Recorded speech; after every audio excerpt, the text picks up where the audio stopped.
Game of Life and How to Play It by Florence Scovel Shinn. Written and self-published in 1925. Chapter 1. The Game. Most people consider life a battle, but it is not a battle. It is a game. It is a game, however, which cannot be played successfully without the knowledge of spiritual law, and the Old and the New Testaments give the rules of the game with wonderful clearness. Jesus Christ taught that it was a great game of giving and receiving. Whatsoever a man soweth, that shall he also reap. This means that whatever man sends out in word or deed will return to him. What he gives, he will receive. If he gives hate, he will receive hate. If he gives love, he will receive love. If he gives criticism, he will receive criticism. If he lies, he will be lied to. If he cheats, he will be cheated. We are taught also that the imaging faculty plays a leading part in the game of life. Keep thy heart, or imagination, with all diligence, for out of it are the issues of life. Proverbs 4:23. This means that what man images, sooner or later, externalizes in his affairs. I know of a man who feared a certain disease. It was a very rare disease and difficult to get, but he pictured it continually and read about it until it manifested in his body, and he died, the victim of distorted imagination. So we see, to play successfully the game of life, we must train the imaging faculty. A person with an imaging faculty, trained to image only good, brings into his life every righteous desire of his heart. Health, wealth, love, friends, perfect self-expression, his highest ideals. The imagination has been called the scissors of the mind, and it is ever cutting, day by day, the pictures man sees there, and sooner or later he meets his own creations in his outer world. To train the imagination successfully, man must understand the workings of his mind. The Greeks said, "Know thyself." There are three departments of the mind: the subconscious, conscious, and superconscious. The subconscious is simply power without direction. It is like steam or electricity, and it does what it is directed to do. It has no power of induction. Whatever man feels deeply or images clearly is impressed upon the subconscious mind and carried out in minutest detail.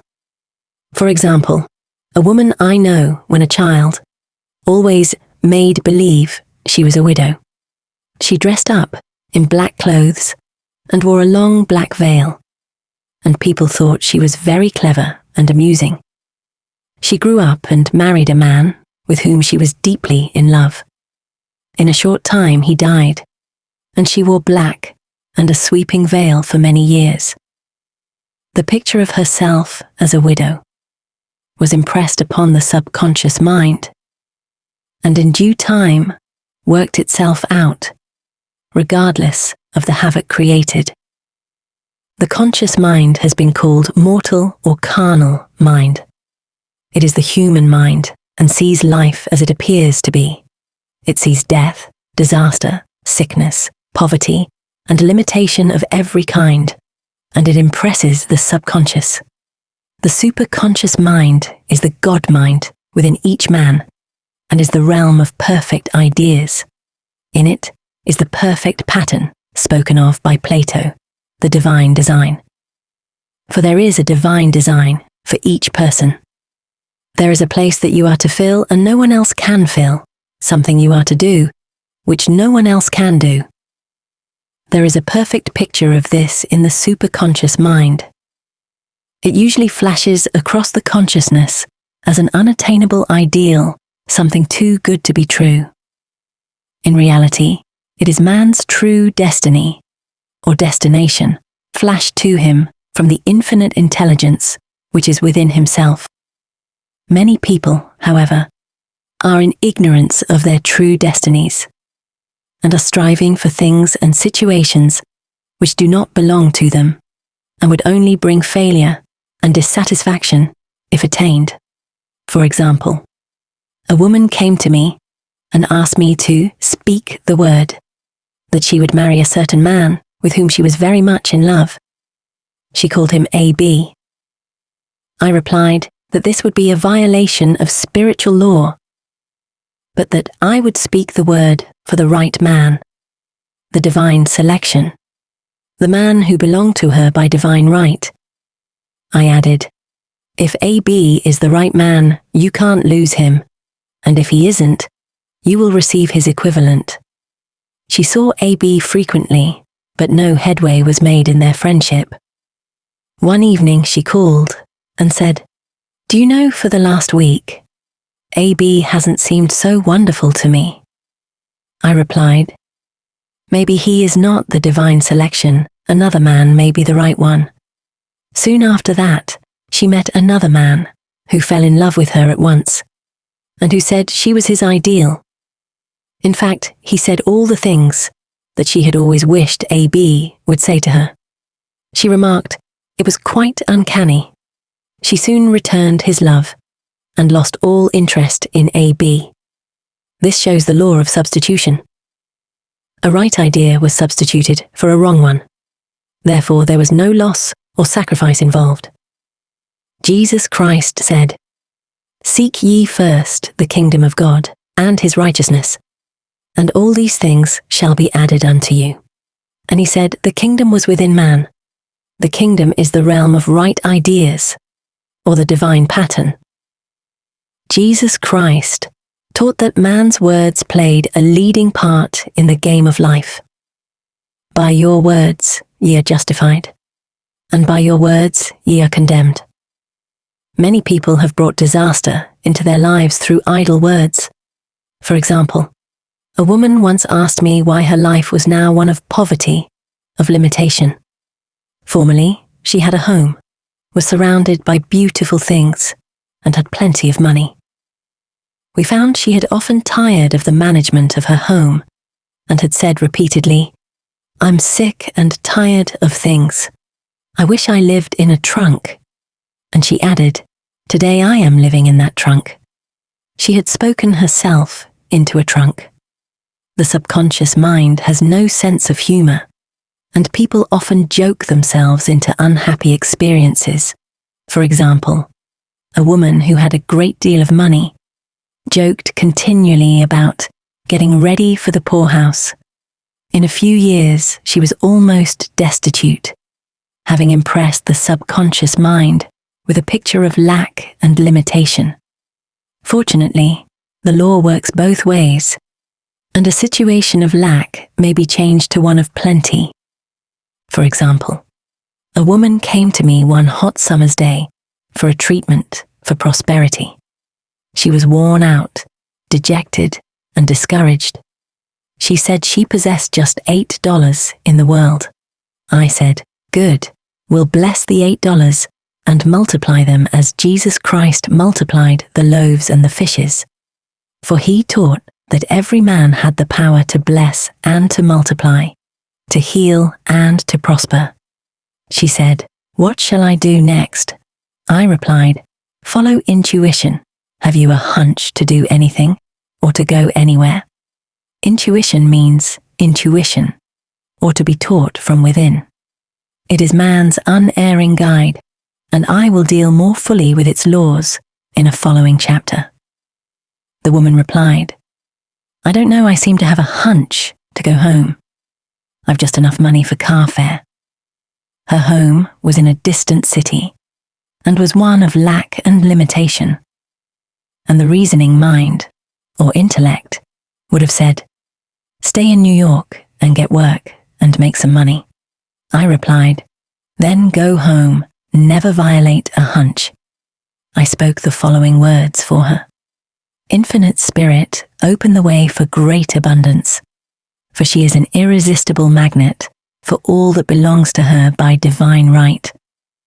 I told her to repeat it continually also. She left for home immediately. In calling on a woman one day, she linked up with an old friend of her family Through this friend, she received thousands of dollars in a most miraculous way. She has said to me often, "Tell people about the woman who came to you with $8 and a hunch." There is always plenty on man's pathway, but it can only be brought into manifestation through desire, faith, or the spoken word. Jesus Christ brought out clearly that man must make the first move. Ask, and it shall be given you. Seek, and ye shall find. Knock, and it shall be opened unto you. Matthew 7:7. In the scriptures we read, "Concerning the works of my hands, command ye me." Infinite intelligence, God, is ever ready to carry out man's smallest or greatest demands. Every desire, uttered or unexpressed, is a demand. We are often startled by having a wish suddenly fulfilled. For example, one Easter, having seen many beautiful rose trees in the florist's windows, I wished I would receive one, and for an instant saw it mentally being carried in the door. Easter came, and with it, a beautiful rose tree. I thanked my friend the following day, and told her it was just what I had wanted. She replied, "I didn't send you a rose tree. I sent you lilies." The man had mixed the order and sent me a rose tree simply because I had started the law in action, and I had to have a rose tree. Nothing stands between man and his highest ideals and every desire of his heart but doubt and fear. When man can wish without worrying, every desire will be instantly fulfilled. I will explain more fully in a following chapter the scientific reason for this and how fear must be erased from the consciousness. It is man's only enemy: fear of lack, fear of failure, fear of sickness, fear of loss, and a feeling of insecurity on some plane. Jesus Christ said, "Why are ye fearful, O ye of little faith?" Matthew 8:26. So we can see we must substitute faith for fear. For fear is only inverted faith. It is faith in evil instead of good. The object of the game of life is to see clearly one's good and to obliterate all mental pictures of evil. This must be done by impressing the subconscious mind with a realization of good. A very brilliant man who has attained great success told me he had suddenly erased all fear from his consciousness by reading a sign which hung in a room. He saw printed in large letters this statement, "Why worry? It will probably never happen." These words were stamped indelibly upon his subconscious mind, and he has now a firm conviction that only good can come into his life. Therefore, only good can manifest. In the following chapter, I will deal with the different methods of impressing the subconscious mind.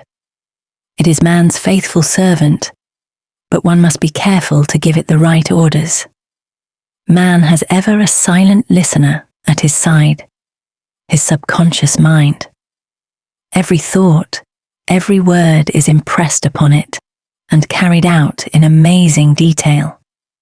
It is like a singer making a record on the sensitive disc of the phonographic plate. Every note and tone of the singer's voice is registered. If he coughs or hesitates, it is registered also. So let us break all the old bad records in the subconscious mind, the records of our lives which we do not wish to keep, and make new and beautiful ones. Speak these words aloud, with power and conviction. I now smash and demolish, by my spoken word, every untrue record in my subconscious mind. They shall return to the dust heap of their native nothingness, for they came from my own vain imaginings. I now make my perfect records through the Christ within the records of health, wealth, love, and perfect self-expression. This is the square of life, the game completed. In the following chapters, I will show how man can change his conditions by changing his words.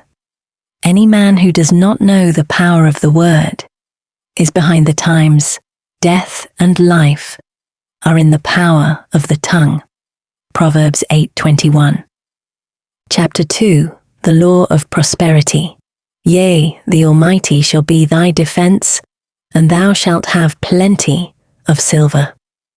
One of the greatest messages given to the race through the scriptures is that God is man's supply, and that man can release, through his spoken word, all that belongs to him by divine right. He must, however, have perfect faith in his spoken word. Isaiah said, "My word shall not return unto me void, but shall accomplish that whereunto it is sent." We know now that words and thoughts are a tremendous vibratory force, ever moulding man's body and affairs. A woman came to me in great distress and said she was to be sued on the 15th of the month for $3,000. She knew no way of getting the money and was in despair. I told her God was her supply, and that there is a supply for every demand. So I spoke the word. I gave thanks that the woman would receive $3,000 at the right time, in the right way.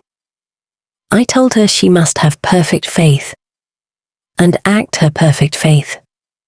The 15th came, but no money had materialized. She called me on the phone and asked what she was to do. I replied, "It is Saturday, so they won't sue you today. Your part is to act rich, thereby showing perfect faith that you will receive it by Monday." She asked me to lunch with her to keep up her courage. When I joined her at a restaurant, I said, "This is no time to economize.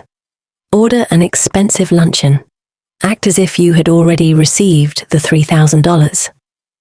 All things whatsoever ye ask in prayer, believing, ye shall receive." You must act as if you had already received. The next morning she called me on the phone and asked me to stay with her during the day. I said, "No, you are divinely protected, and God is never too late." In the evening, she phoned again, greatly excited, and said, "My dear, a miracle has happened. I was sitting in my room this morning when the doorbell rang. I said to the maid, 'Don't let anyone in.' The maid, however, looked out the window and said, 'It's your cousin with the long white beard.' So I said, 'Call him back. I would like to see him.' He was just turning the corner when he heard the maid's voice, and he came back. He talked for about an hour, and just as he was leaving, he said, 'Oh, by the way, how are finances?' I told him I needed the money, and he said, 'Why, my dear, I will give you $3,000 the first of the month.' I didn't like to tell him I was going to be sued. What shall I do?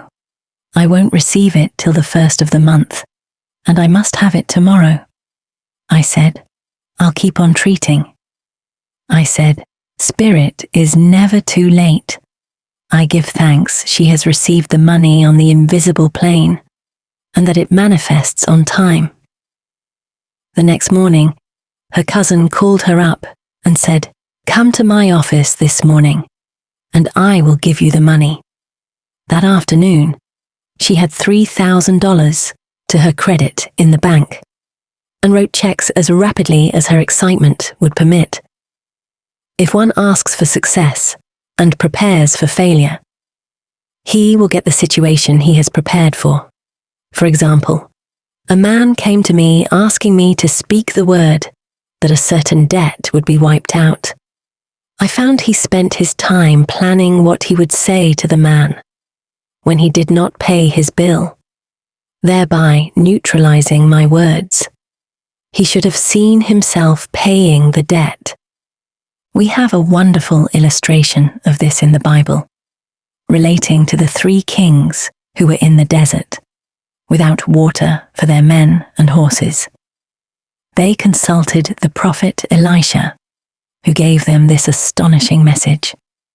"Thus saith the Lord, ye shall not see wind, neither shall ye see rain, yet make this valley full of ditches. Man must prepare for the thing he has asked for, when there isn't the slightest sign of it in sight. For example, a woman found it necessary to look for an apartment during the year when there was a great shortage of apartments in New York. It was considered almost an impossibility, and her friends were sorry for her and said, "Isn't it too bad? You'll have to store your furniture and live in a hotel." She replied, "You needn't feel sorry for me. I'm a Superman, and I'll get an apartment." She spoke the words, "Infinite Spirit, open the way for the right apartment." She knew there was a supply for every demand, and that she was unconditioned, working on the spiritual plane, and that one with God is a majority. She had contemplated buying new blankets when the tempter, the adverse thought or reasoning mind, suggested, "Don't buy the blankets, perhaps. After all, you won't get an apartment and you will have no use for them." She promptly replied to herself, "I'll dig my ditches by buying the blankets." So she prepared for the apartment, acted as though she already had it. She found one in a miraculous way, and it was given to her, although there were over 200 other applicants. The blankets showed active faith. It is needless to say that the ditches dug by the 3 kings in the desert were filled to overflowing. Read 2 Kings. Getting into the spiritual swing of things is no easy matter for the avenged person. The adverse thoughts of doubt and fear surge from the subconscious. They are the army of the aliens, which must be put to flight. This explains why it is so often darkest before the dawn. A big demonstration is usually preceded by tormenting thoughts. Having made a statement of high spiritual truth, one challenges the old beliefs in the subconscious, and error is exposed to be put out. This is the time when one must make his affirmations of truth repeatedly, and rejoice, and give thanks that he has already received. "Before ye call, I shall answer." This means that every good and perfect gift is already man's awaiting his recognition. Man can only receive what he sees himself receiving. The children of Israel were told that they could have all the land they could see. This is true of every man. He has only the land within his own mental vision. Every great work, every big accomplishment has been brought into manifestation through holding to the vision. And often, just before the big achievement, comes apparent failure and discouragement. The children of Israel, when they reached the promised land, were afraid to go in, for they said it was filled with giants who made them feel like grasshoppers. And there we saw the giants, and we were in our own sight as grasshoppers. This is almost every man's experience. However, the one who knows spiritual law is undisturbed by appearances, and rejoices while he is yet in captivity. That is, he holds to his vision and gives thanks that the end is accomplished. He has received. Jesus Christ gave a wonderful example of this. He said to his disciples, "Say not ye, there are yet 4 months, and then cometh the harvest. Behold, I say unto you, lift up your eyes, and look on the fields, for they are ripe already to harvest." His clear vision pierced the world of matter, and he saw clearly the 4th dimensional world, things as they really are, perfect and complete in divine mind. So man must ever hold the vision of his journey's end, and demand the manifestation of that which he has already received. It may be his perfect health, love, supply, self-expression, home, or friends. They are all finished and perfect ideas registered in divine mind, man's own superconscious mind, and must come through him, not to him. For example, a man came to me asking for treatments for success. It was imperative that he raise, within a certain time, $50,000 for his business. The time limit was almost up when he came to me in despair. No one wanted to invest in his enterprise, and the bank had flatly refused a loan. I replied, "I suppose you lost your temper while at the bank, therefore your power. You can control any situation if you first control yourself. Go back to the bank," I added, "and I will treat." My treatment was, "You are identified in love with the spirit of everyone connected with the bank. Let the divine idea come out of this situation." He replied, "Woman, you are talking about an impossibility. Tomorrow is Saturday. The bank closes at 12, and my train won't get me there until 10, and the time limit is up tomorrow. And anyway, they won't do it. It's too late." I replied, "God doesn't need any time and is never too late. With him, all things are possible." I added, "I don't know anything about business, but I know all about God." He replied, "It all sounds fine when I sit here listening to you, but when I go out, it's terrible." He lived in a distant city, and I did not hear from him for a week. Then came a letter. It read, "You were right. I raised the money, and will never again doubt the truth of all that you told me." I saw him a few weeks later, and I said, "What happened? You evidently had plenty of time, after all." He replied, "My train was late, and I got there just 15 minutes to 12. I walked into the bank quietly and said, "I have come for the loan," and they gave it to me without a question. It was the last 15 minutes of the time allotted to him, and Infinite Spirit was not too late. In this instance, the man could never have demonstrated alone. He needed someone to help him hold to the vision. This is what one man can do for another. Jesus Christ knew the truth of this when he said, "If two of you shall agree on earth as touching anything that they shall ask, it shall be done for them of my Father, which is in heaven." One gets too close to his own affairs and becomes doubtful and fearful. The friend or healer sees clearly the success, health, or prosperity, and never wavers because he is not close to the situation. It is much easier to demonstrate for someone else than for oneself, so a person should not hesitate to ask for help if he feels himself wavering.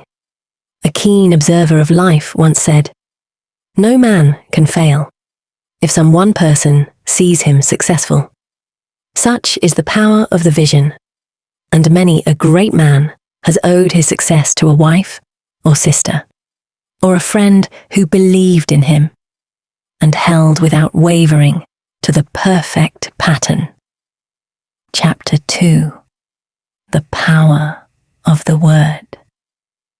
By thy words thou shalt be justified, and by thy words thou shalt be condemned. A person knowing the power of the word becomes very careful of his conversation. He has only to watch the reaction of his words to know that they do not return void. Through his spoken word, man is continually making laws for himself. I knew a man who said, "I always miss a car. It invariably pulls out just as I arrive." His daughter said, "I always catch a car. It's sure to come just as I get there." This occurred for years. Each had made a separate law for himself, one of failure, one of success. This is the psychology of superstitions. The horseshoe or rabbit's foot contains no power, but man's spoken word and belief that it will bring him good luck creates expectancy in the subconscious mind and attracts a lucky situation. I find, however, this will not work when man has advanced spiritually and knows a higher law. One cannot turn back and must put away graven images. For example, 2 men in my class had had great success in business for several months, when suddenly everything went to smash.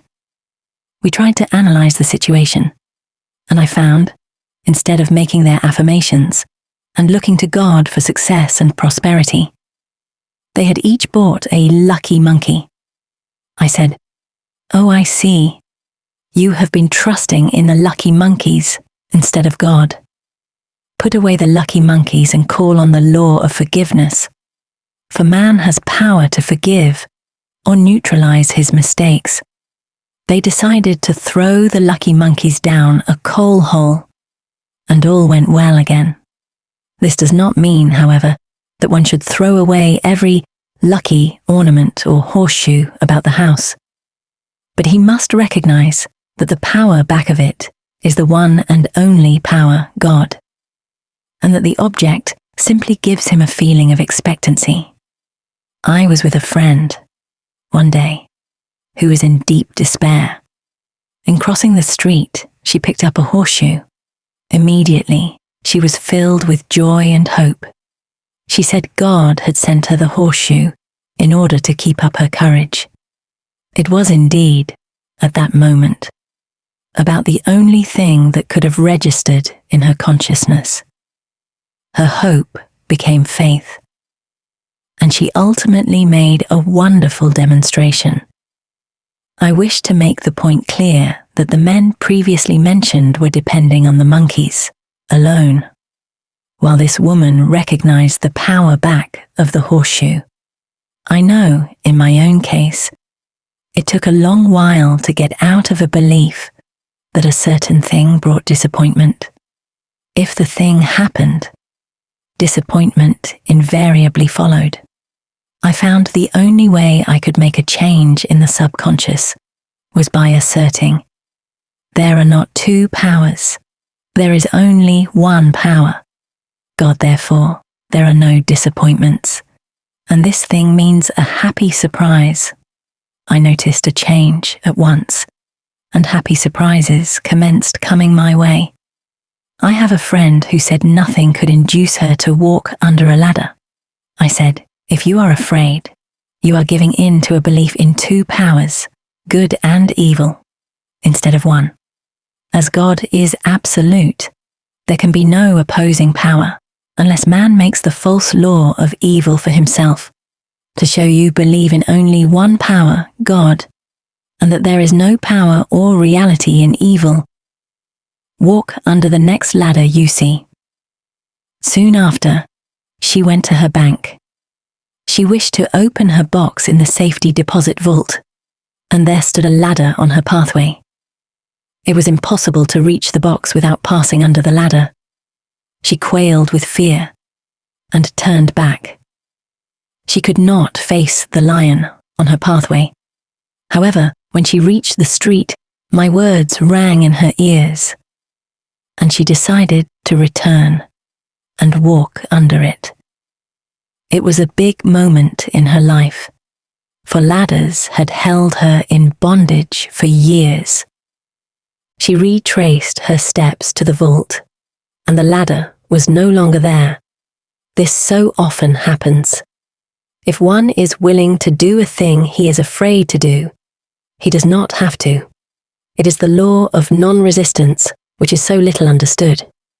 Someone has said that courage contains genius and magic. Face a situation fearlessly, and there is no situation to face. It falls away of its own weight. The explanation is that fear attracted the ladder on the woman's pathway, and fearlessness removed it. Thus, the invisible forces are ever working for man who is always pulling the strings himself, though he does not know it. Owing to the vibratory power of words, whatever man voices he begins to attract, people who continually speak of disease invariably attract it. After man knows the truth, he cannot be too careful of his words. For example, I have a friend who often says on the phone, Do come to see me and have a nice old-fashioned chat. This old-fashioned chat means an hour of about 500 to 1,000 destructive words, the principal topics being loss, lack, failure, and sickness. I reply, no, I thank you. I've had enough old-fashioned chats in my life. They are too expensive. But I will be glad to have a new-fashioned chat and talk about what we want, not what we don't want. There is an old saying that man only dares use his words for 3 purposes: to heal, bless, or prosper. What man says others will be said of him, and what he wishes for another, he is wishing for himself. Curses, like chickens, come home to roost. If a man wishes someone bad luck, he is sure to attract bad luck himself. If he wishes to aid someone to success, he is wishing and aiding himself to success. The body may be renewed and transformed through the spoken word and clear vision, and disease be completely wiped out of the consciousness. The metaphysician knows that all disease has a mental correspondence, and in order to heal the body, one must first heal the soul. The soul is the subconscious mind, and it must be saved from wrong thinking. In the 23rd Psalm, we read, "He restoreth my soul." This means that the subconscious mind, or soul, must be restored with the right ideas, and the mystical marriage is the marriage of the soul and the spirit, or the subconscious and superconscious mind. They must be one. When the subconscious is flooded with the perfect ideas of the superconscious, God and man are one. I and the Father are one. That is, he is one with the realm of perfect ideas. He is the man made in God's likeness and image, imagination, and is given power and dominion over all created things, his mind, body, and affairs. It is safe to say that all sickness and unhappiness come from the violation of the law of love. A new commandment given to you, love one another. And in the game of life, love or goodwill takes every trick. For example, a woman I know had for years an appearance of a terrible skin disease. The doctors told her it was incurable, and she was in despair. She was on the stage, and she feared she would soon have to give up her profession, and she had no other means of support. She, however, procured a good engagement, and on the opening night, made a great hit. She received flattering notices from the critics, and was joyful and elated. The next day she received a notice of dismissal. A man in the cast had been jealous of her success, and had caused her to be sent away. She felt hatred and resentment taking complete possession of her, and she cried out, "Oh God, don't let me hate that man." That night, she worked for hours in the silence. She said, "I soon came into a very deep silence. I seemed to be at peace with myself, with the man, and with the whole world." I continued this for 2 following nights, and on the 3rd day I found I was healed completely of the skin disease. In asking for love or goodwill, she had fulfilled the law. For love is the fulfilling of the law, and the disease, which came from subconscious resentment, was wiped out. Continual criticism produces rheumatism. As critical, inharmonious thoughts cause unnatural deposits in the blood, which settle in the joints.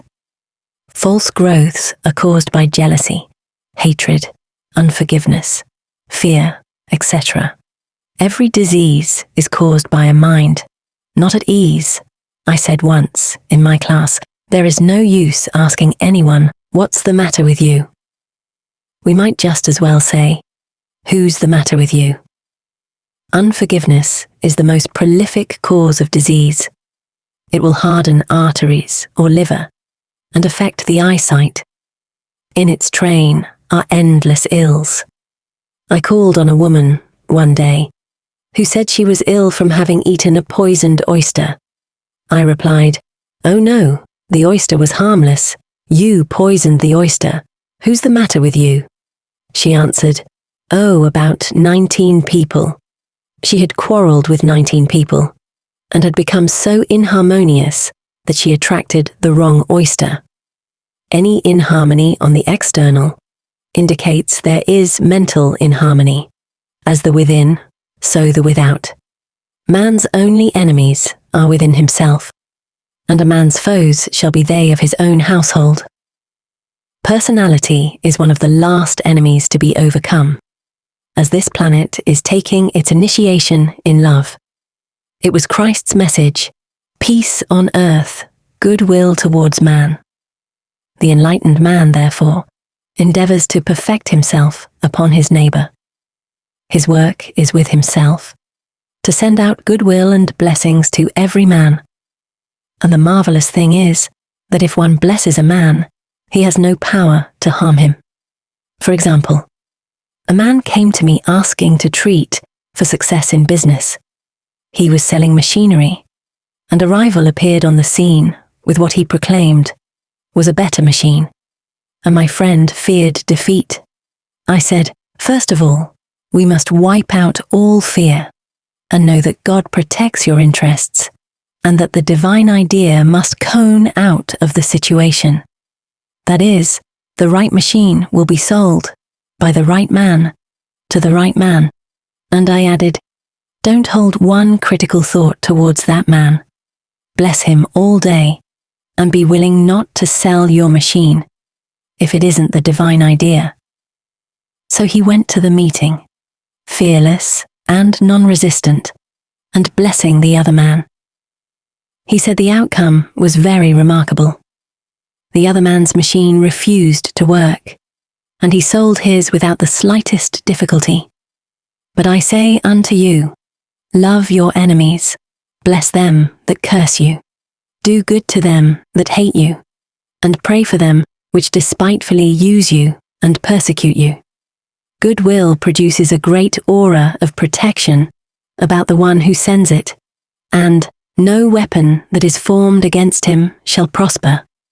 In other words, love and goodwill destroy the enemies within oneself. Therefore, one has no enemies on the external. There's peace on earth for him who sends goodwill to man. Chapter 4. The Law of Non-Resistance. Resist not evil. Be not overcome of evil, but overcome evil with good. Nothing on earth can resist an absolutely non-resistant person. The Chinese say that water is the most powerful element because it is perfectly non-resistant. It can wear away a rock and sweep all before it. Jesus Christ said, "Resist not evil," for he knew in reality there is no evil, therefore nothing to resist.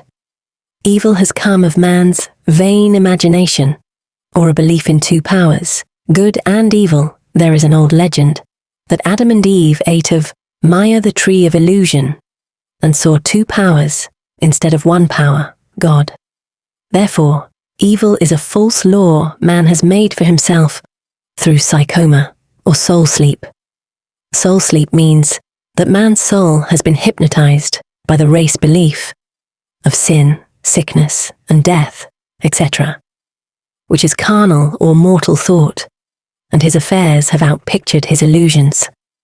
We have read in a preceding chapter that man's soul is his subconscious mind, and whatever he feels deeply, good or bad, is outpictured by that faithful servant. His body and affairs show forth what he has been picturing. The sick man has pictured sickness, the poor man, poverty, the rich man, wealth. People often say, "Why does a little child attract illness when it is too young even to know what it means?" I answer that children are sensitive and receptive to the thoughts of others about them, and often outpicture the fears of their parents. I heard a metaphysician once say, If you do not run your subconscious mind yourself, someone else will run it for you. Mothers often, unconsciously, attract illness and disaster to their children by continually holding them in thoughts of fear and watching for symptoms.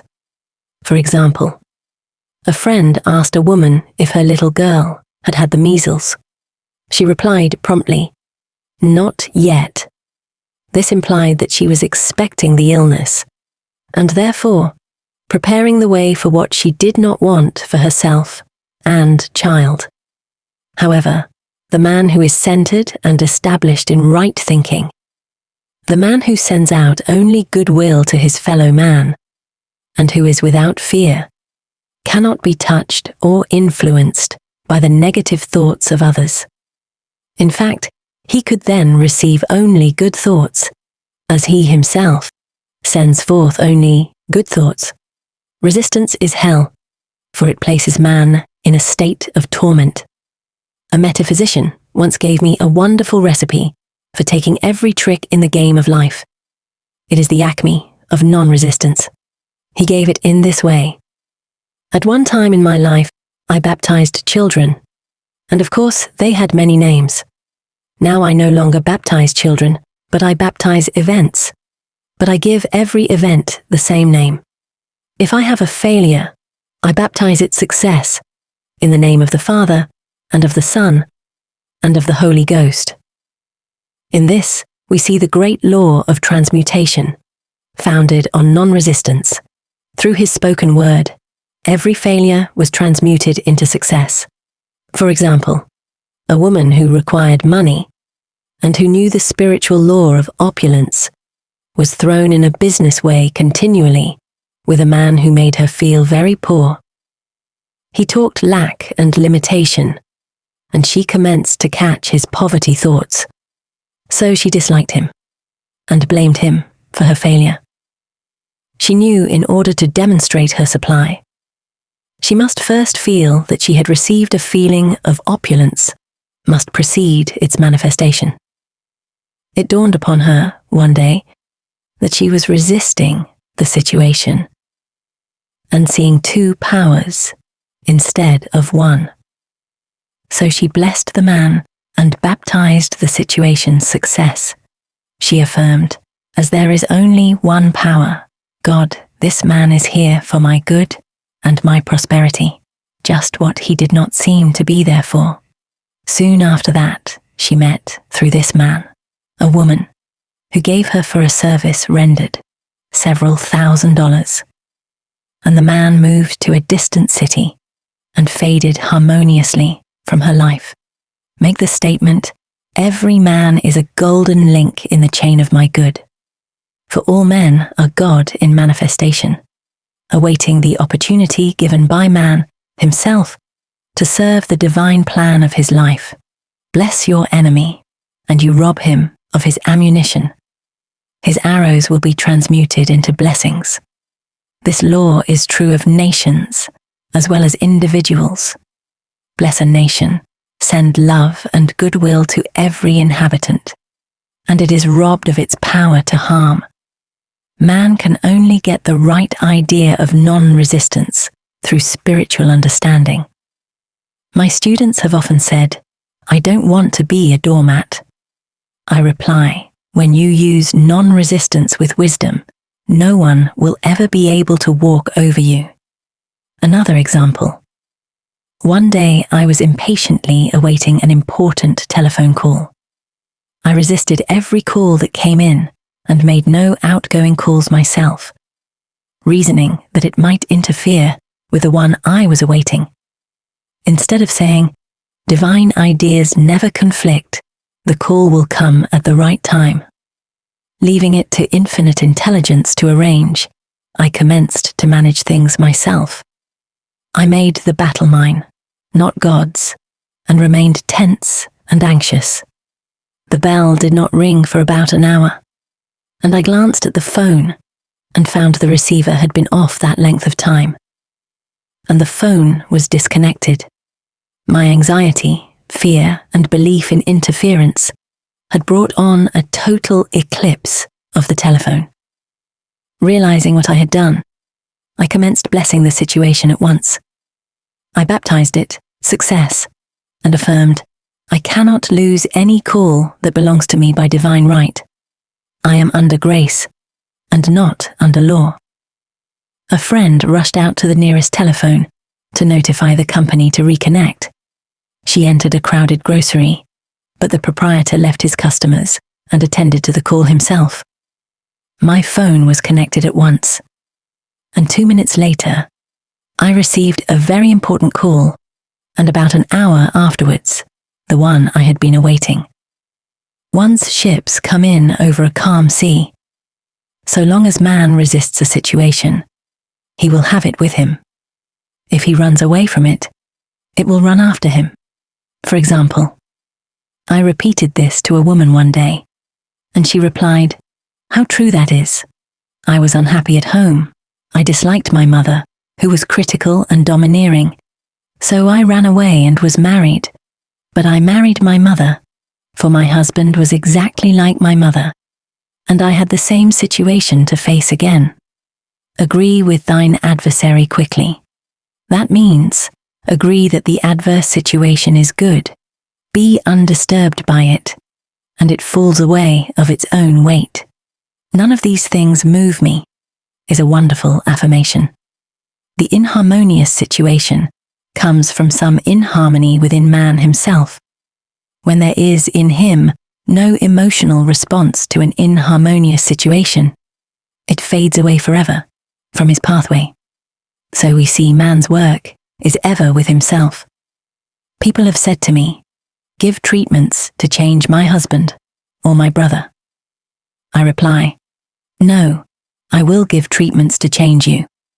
When you change, your husband and your brother will change. One of my students was in the habit of lying.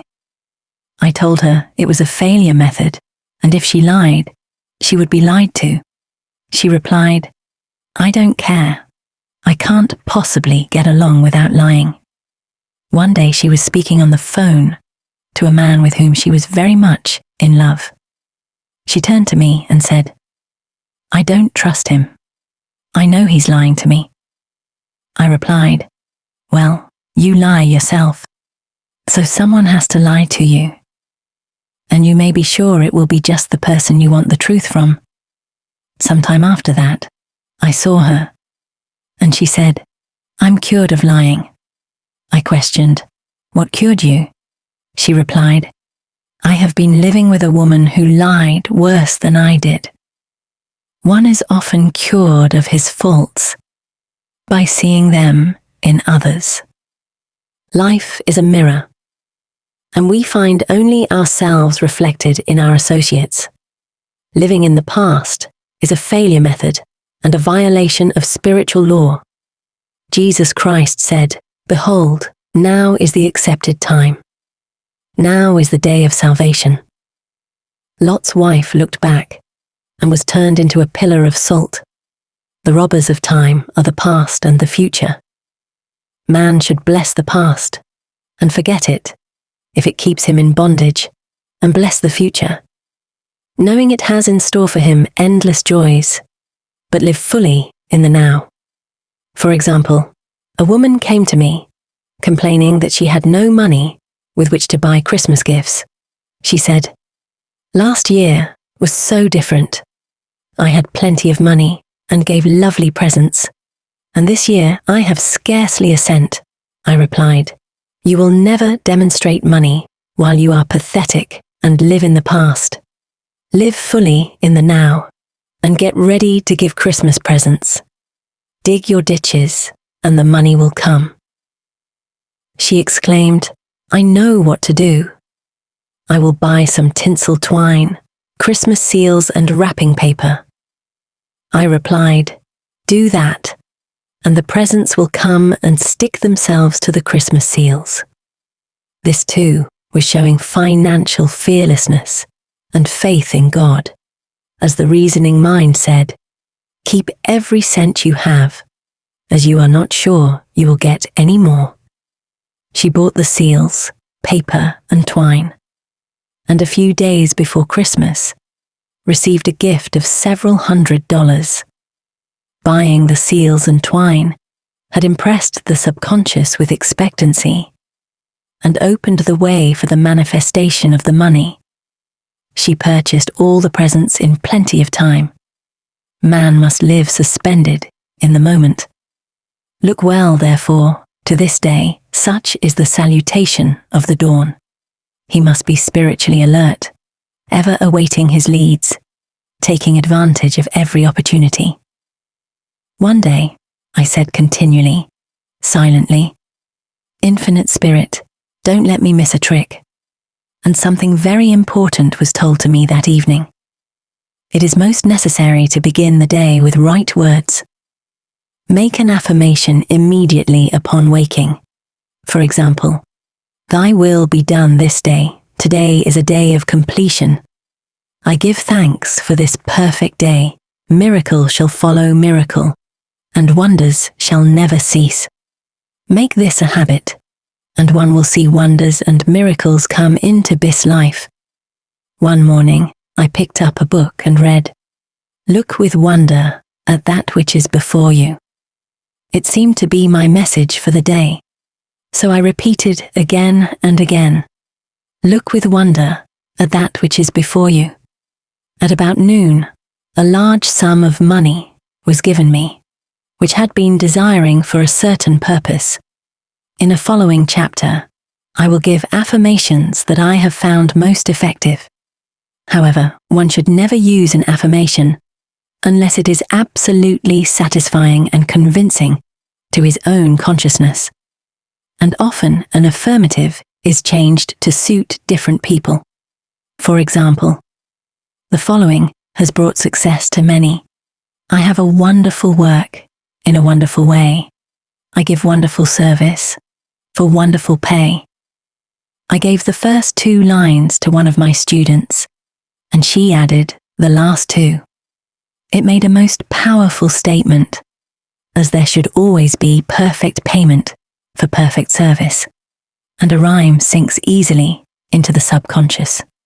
She went about singing it aloud, and soon did receive wonderful work in a wonderful way, and gave wonderful service for wonderful pay. Another student, a businessman, took it and changed the word work to business. He repeated, "I have a wonderful business in a wonderful way, and I give wonderful service for wonderful pay." That afternoon, he made a $41,000 deal, though there had been no activity in his affairs for months. Every affirmation must be carefully worded and completely cover the ground. For example, "I knew a woman who was in great need and made a demand for work. She received a great deal of work, but was never paid anything. She now knows to add wonderful service for wonderful pay. It is man's divine right to have plenty more than enough. His barns should be full, and his cup should flow over. This is God's idea for man. And when man breaks down the barriers of lack in his own consciousness, the golden age will be his, and every righteous desire of his heart fulfilled." Chapter 5. The Law of Karma and the Law of Forgiveness. Man receives only that which he gives. The game of life is a game of boomerangs. Man's thoughts, deeds, and words return to him sooner or later with astounding accuracy. This is the law of karma, which is Sanskrit for come back. Whatsoever a man soweth, that shall he also reap. For example, a friend told me this story of herself, illustrating the law. She said, "I make all my karma on my aunt. Whatever say to her, someone says to me. I am often irritable at home. And one day said to my aunt, who was talking to me during dinner, 'No more talk. I wish to eat in peace.' The following day was lunching with a woman with whom I wished to make a great impression. I was talking animatedly when she said, 'No more talk. I wish to eat in peace.'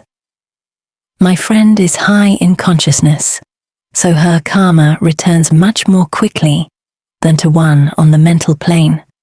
The more man knows, the more he is responsible for, and a person with a knowledge of spiritual law, which B does not practice, suffers greatly in consequence. The fear of the Lord, law, is the beginning of wisdom. If we read the word Lord, law, it will make many passages in the Bible much clearer. Vengeance is mine, I will repay, saith the Lord, law. It is the law which takes vengeance, not God. God sees man perfect, created in his own image, imagination, and given power and dominion. This is the perfect idea of man, registered in divine mind, awaiting man's recognition. For man can only be what he sees himself to be, and only attain what he sees himself attaining. Nothing ever happens without an onlooker, is an ancient saying. Man sees first his failure or success, his joy or sorrow, before it swings into visibility from the scenes set in his own imagination. We have observed this in the mother picturing disease for her child, or a woman seeing success for her husband. Jesus Christ said, "And ye shall know the truth, and the truth shall make you free." So we see freedom from all unhappy conditions comes through knowledge, a knowledge of spiritual law. Obedience precedes authority, and the law obeys man when he obeys the law. The law of electricity must be obeyed before it becomes man's servant. When handled ignorantly, it becomes a man's deadly foe. So with the laws of mind. For example, a woman with a strong personal will wished she owned a house which belonged to an acquaintance, and she often made mental pictures of herself living in the house. In the course of time, the man died, and she moved into the house.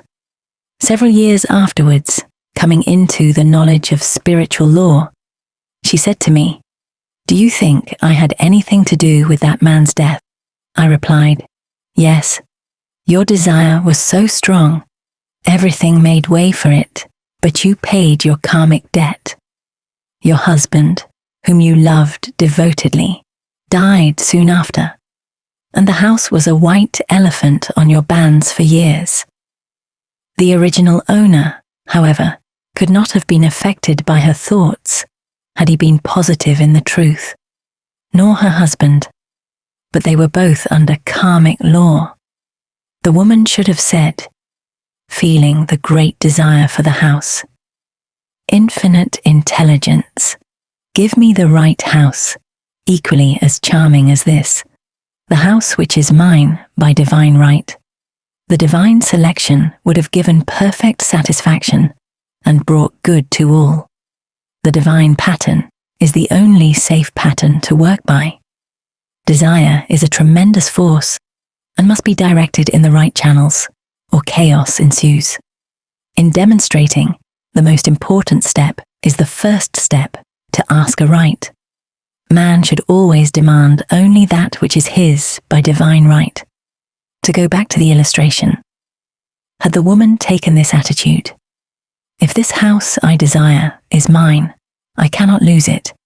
If it is not, give me its equivalent," the man might have decided to move out harmoniously, had it been the divine selection for her, or another house would have been substituted. Anything forced into manifestation through personal will is always ill-got and has ever bad success. Man is admonished, "My will be done, not thine." And the curious thing is, man always gets just what he desires when he does relinquish personal will, thereby enabling infinite intelligence to work through him. Stand ye still and see the salvation of the Lord, law. For example, a woman came to me in great distress. Her daughter had determined to take a very hazardous trip, and the mother was filled with fear. She said she had used every argument, had pointed out the dangers to be encountered, and forbidden her to go. But the daughter became more and more rebellious and determined. I said to the mother, You are forcing your personal will upon your daughter, which you have no right to do, and your fear of the trip is only attracting it, for man attracts what he fears. I added, let go and take your mental hands off, put it in God's hands, and use this statement. I put this situation in the hands of infinite love and wisdom. If this trip is the divine plan, I bless it and no longer resist. But if it is not divinely planned, I give thanks that it is now dissolved and dissipated. A day or two after that, her daughter said to her, Mother, I have given up the trip, and the situation returned to its native nothingness. It is learning to stand still, which seems so difficult for man. I will deal more fully with this law in the chapter on non-resistance. I will give another example of sowing and reaping, which came in the most curious way. A woman came to me saying she had received a counterfeit $20 bill given to her at the bank. She was much disturbed, for she said, the people at the bank will never acknowledge their mistake. I replied, let us analyze the situation and in doubt why you attracted it. She thought a few moments and exclaimed, I know it. I sent a friend a lot of stage money, just for a joke. So the law had sent her some stage money, for it doesn't know anything about jokes. I said, now we will call on the law of forgiveness and neutralize the situation. Christianity is founded upon the law of forgiveness. Christ has redeemed us from the curse of the karmic law, and the Christ within each man is his Redeemer and salvation from all inharmonious conditions.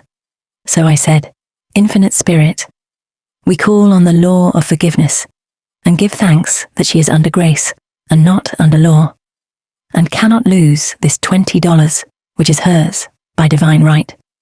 Now, I said, go back to the bank and tell them, fearlessly, that it was given you, there by mistake. She obeyed, and to her surprise, they apologized and gave her another bill, treating her most courteously.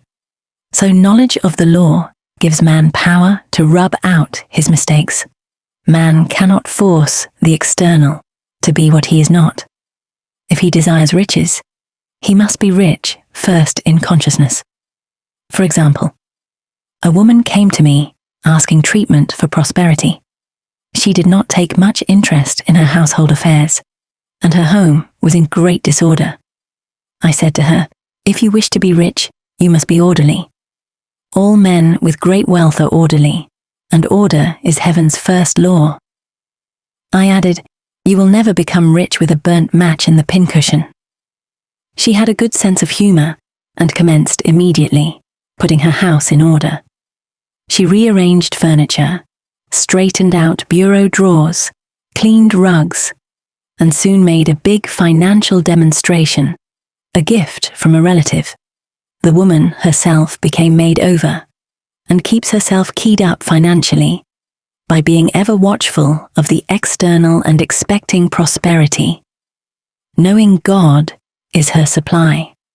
Many people are in ignorance of the fact that gifts and things are investments, and that hoarding and saving invariably lead to loss. There is that scattereth, and yet increaseth, and there is that withholdeth more than is meet, but it tendeth to poverty.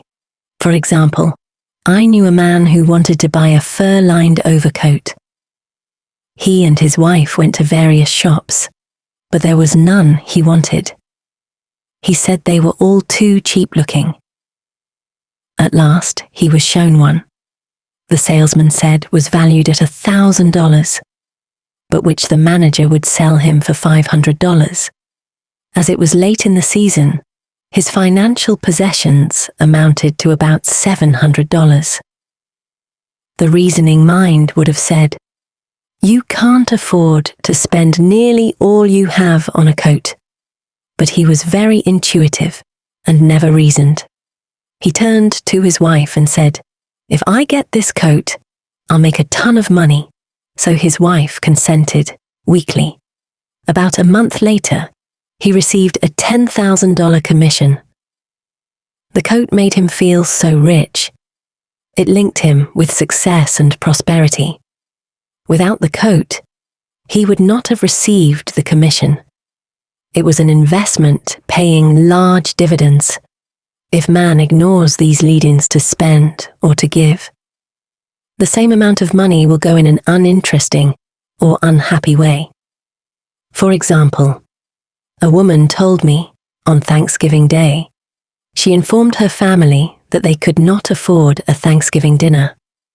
She had the money, but decided to save it. A few days later, someone entered her room and took from the bureau drawer the exact amount the dinner would have cost. The law always stands back of the man who spends fearlessly, with wisdom. For example, one of my students was shopping with her little nephew. The child clamored for a toy, which she told him she could not afford to buy. She realized suddenly that she was seeing lack and not recognizing God as her supply. So she bought the toy, and on her way home, picked up in the street the exact amount of money she had paid for it. Man's supply is inexhaustible and unfailing when fully trusted, but faith or trust must precede the demonstration. According to your faith, be it unto you. Faith is the substance of things hoped for, the evidence of things not seen. For faith holds the vision steady, and the adverse pictures are dissolved and dissipated, and in due season we shall reap if we faint not. Jesus Christ brought the good news, the gospel, that there was a higher law than the law of karma, and that law transcends the law of karma. It is the law of grace, or forgiveness. It is the law which frees man from the law of cause and effect, the law of consequence. Under grace, and not under law. We are told that on this plane, man reaps where he has not sown. The gifts of God are simply poured out upon him. All that the kingdom affords is his. This continued state of bliss awaits the man who has overcome the race, or world, thought. In the world thought there is tribulation, but Jesus Christ said, "Be of good cheer. I have overcome the world." The world thought is that of sin, sickness, and death. He saw their absolute unreality and said sickness and sorrow shall pass away, and death itself, the last enemy, be overcome. We know now, from a scientific standpoint, that death could be overcome by stamping the subconscious mind with a conviction of eternal youth and eternal life. The subconscious, being simply power without direction, carries out orders without questioning. Working under the direction of the superconscious, the Christ or God within man, the resurrection of the body would be accomplished. Man would no longer throw off his body in death. It would be transformed into the body electric, sung by Walt Whitman. For Christianity is founded upon the forgiveness of sins and an empty tomb. Chapter 6. Casting the burden. Impressing the subconscious. When man knows his own powers and the workings of his mind, his great desire is to find an easy and quick way to impress the subconscious with good, for simply an intellectual knowledge of the truth will not bring results. In my own case, I found the easiest way is in casting the burden. A metaphysician once explained it in this manner. He said, "The only thing which gives anything weight in nature is the law of gravitation. And if a boulder could be taken high above the planet, there would be no weight in that boulder. And that is what Jesus Christ meant when he said, 'My yoke is easy, and my burden is light.'" He had overcome the world vibration, and functioned in the fourth dimensional realm, where there is only perfection, completion, life, and joy. He said, "Come to me, all ye that labor and are heavy laden, and I will give you rest. Take my yoke upon you, for my yoke is easy, and my burden is light." We are also told in the 55th Psalm, "To cast thy burden upon the Lord." Many passages in the Bible state that the battle is God's, not man's, and that man is always to stand still and see the salvation of the Lord. This indicates that the superconscious mind, or Christ within, is the department which rights man's battle and relieves him of burdens. We see, therefore, that man violates law if he carries a burden. And a burden is an adverse thought or condition. And this thought or condition has its root in the subconscious. It seems almost impossible to make any headway directing the subconscious from the conscious or reasoning mind, as the reasoning mind, the intellect, is limited in its conceptions and filled with doubts and fears. How scientific it then is to cast the burden upon the superconscious mind, or Christ within, where it is made light, or dissolved into its native nothingness. For example, a woman in urgent need of money made the statement, "I cast this burden of lack on the Christ within, and I go free to have plenty." The belief in lack was her burden, and as she cast it upon the Christ within, the superconscious flooded the subconscious with its belief of plenty, and an avalanche of supply was the result. We read, "The Christ in you, the hope of glory." Another example. One of my students had been given a new piano, and there was no room in her studio for it until she had moved out the old one. She was in a state of perplexity. She wanted to keep the old piano, but knew of no place to send it. She became desperate, as the new piano was to be sent immediately. In fact, was on its way with no place to put it. She said it came to her to repeat, "I cast this burden on the Christ within, and I go free." A few moments later, her phone rang, and a woman friend asked if she might rent her old piano, and it was moved out a few minutes before the new one arrived. I knew a woman whose burden was resentment. She said, "I cast this burden of resentment on the Christ within, and I go free to be loving, harmonious, and happy." The almighty superconscious flooded the subconscious with love, and her whole life was changed. For years, resentment had held her in a state of torment and imprisoned her soul, the subconscious mind. The statement should be made over and over and over, sometimes for hours at a time, silently or audibly, with quietness but determination.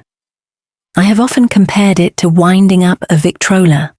We must wind ourselves up with the spoken word. I have noticed, in casting the burden, after a little while, one seems to see clearly. It is impossible to have clear vision while in the throes of carnal mind. Doubts and fear poison the mind and body, and the imagination runs riot, attracting disaster and disease. In steadily repeating the affirmation, "I cast this burden on the Christ within, and go free," the vision clears, and with it a feeling of relief, and sooner or later comes the manifestation of good, be it health, happiness, or supply. One of my students once asked me to explain the darkness before the dawn. I referred in a preceding chapter to the fact that often, before the big demonstration, everything seems to go wrong, and deep depression clouds the consciousness. It means that out of the subconscious are rising the doubts and fears of the ages. These old derelicts of the subconscious rise to the surface to be put out. It is then that man should clap his cymbals like Jehoshaphat, and give thanks that he is saved, even though he seems surrounded by the enemy, the situation of lack or disease. The student continued, "How long must one remain in the dark?" And I replied, "Until one can see in the dark." And casting the Buddha enables one to see in the dark. In order to impress the subconscious, active faith is always essential. Faith without works is dead. In these chapters, I have endeavored to bring out this point. Jesus Christ showed active faith when he commanded the multitude to sit down on the ground, before he gave thanks for the loaves and the fishes. I will give another example showing how necessary this step is. In fact, active faith is the bridge over which man passes to his promised land. Through misunderstanding, a woman had been separated from her husband, whom she loved deeply. He refused all offers of reconciliation and would not communicate with her in any way. Coming into the knowledge of spiritual law, she denied the appearance of separation. She made this statement, "There is no separation in divine mind. Therefore, I cannot be separated from the love and companionship which are mine by divine right." She showed active faith by arranging a place for him at the table every day, thereby impressing the subconscious with a picture of his return. Over a year passed, but she never wavered, and one day he walked in. The subconscious is often impressed through music. Music has a fourth-dimensional quality and releases the soul from imprisonment. It makes wonderful things seem possible and easy of accomplishment. I have a friend who uses her Victrola daily for this purpose. It puts her in perfect harmony and releases the imagination. Another woman often dances while making her affirmations. The rhythm and harmony of music and motion carry her words forth with tremendous power. The student must remember also not to despise the day of small things. Invariably, before a demonstration, come signs of land. Before Columbus reached America, he saw birds and twigs which showed him land was near. So it is with a demonstration, but often the student mistakes it for the demonstration itself and is disappointed.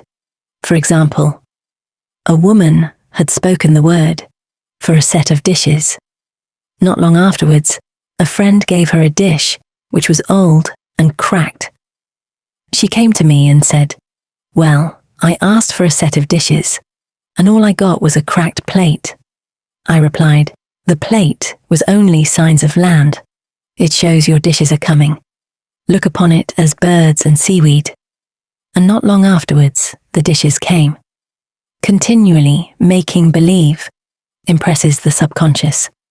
If one makes believe he is rich and makes believe he is successful, in due time he will reap. Children are always making believe, and except you be converted and become as little children, ye shall not enter the kingdom of heaven. For example, I knew of a woman who was very poor, but no one could make her feel poor. She earned a small amount of money from rich friends, who constantly reminded her of her poverty and to be careful and saving. Regardless of their admonitions, she would spend all her earnings on a hat or make someone a gift and be in a rapturous state of mind. Her thoughts were always centered on beautiful clothes and rings and things, but without envying others. She lived in the world of the wondrous, and only riches seemed real to her. Before long she married a rich man, and the rings and things became visible. I do not know whether the man was the divine selection, but opulence had to manifest in her life, as she had imaged only opulence. There is no peace or happiness for man until he has erased all fear from the subconscious. Fear is misdirected energy and must be redirected or transmuted into faith. Jesus Christ said, "Why are ye fearful, O ye of little faith? All things are possible to him that believeth." I am asked so often by my students, "Hey 0W, can I get rid of fear?" I reply, by walking up to the thing you are afraid of. The lion takes its fierceness from your fear. Walk up to the lion, and he will disappear. Run away, and he runs after you. I have shown in previous chapters how the lion of lack disappeared when the individual spent money fearlessly, showing faith that God was his supply, and therefore unfailing. Many of my students have come out of the bondage of poverty and are now bountifully supplied through losing all fear of letting money go out. The subconscious is impressed with the truth that God is the giver and the gift. Therefore, as one is one with the giver, he is one with the gift. A splendid statement is, "I now thank God the giver for God the gift." Man has so long separated himself from his good and his supply through thoughts of separation and lack that sometimes it takes dynamite to dislodge these false ideas from the subconscious. And the dynamite is a big situation. We see in the foregoing illustration how the individual was freed from his bondage by showing fearlessness. Man should watch himself hourly to detect if his motive for action is fear or faith. Choose ye this day whom we shall serve, fear or faith.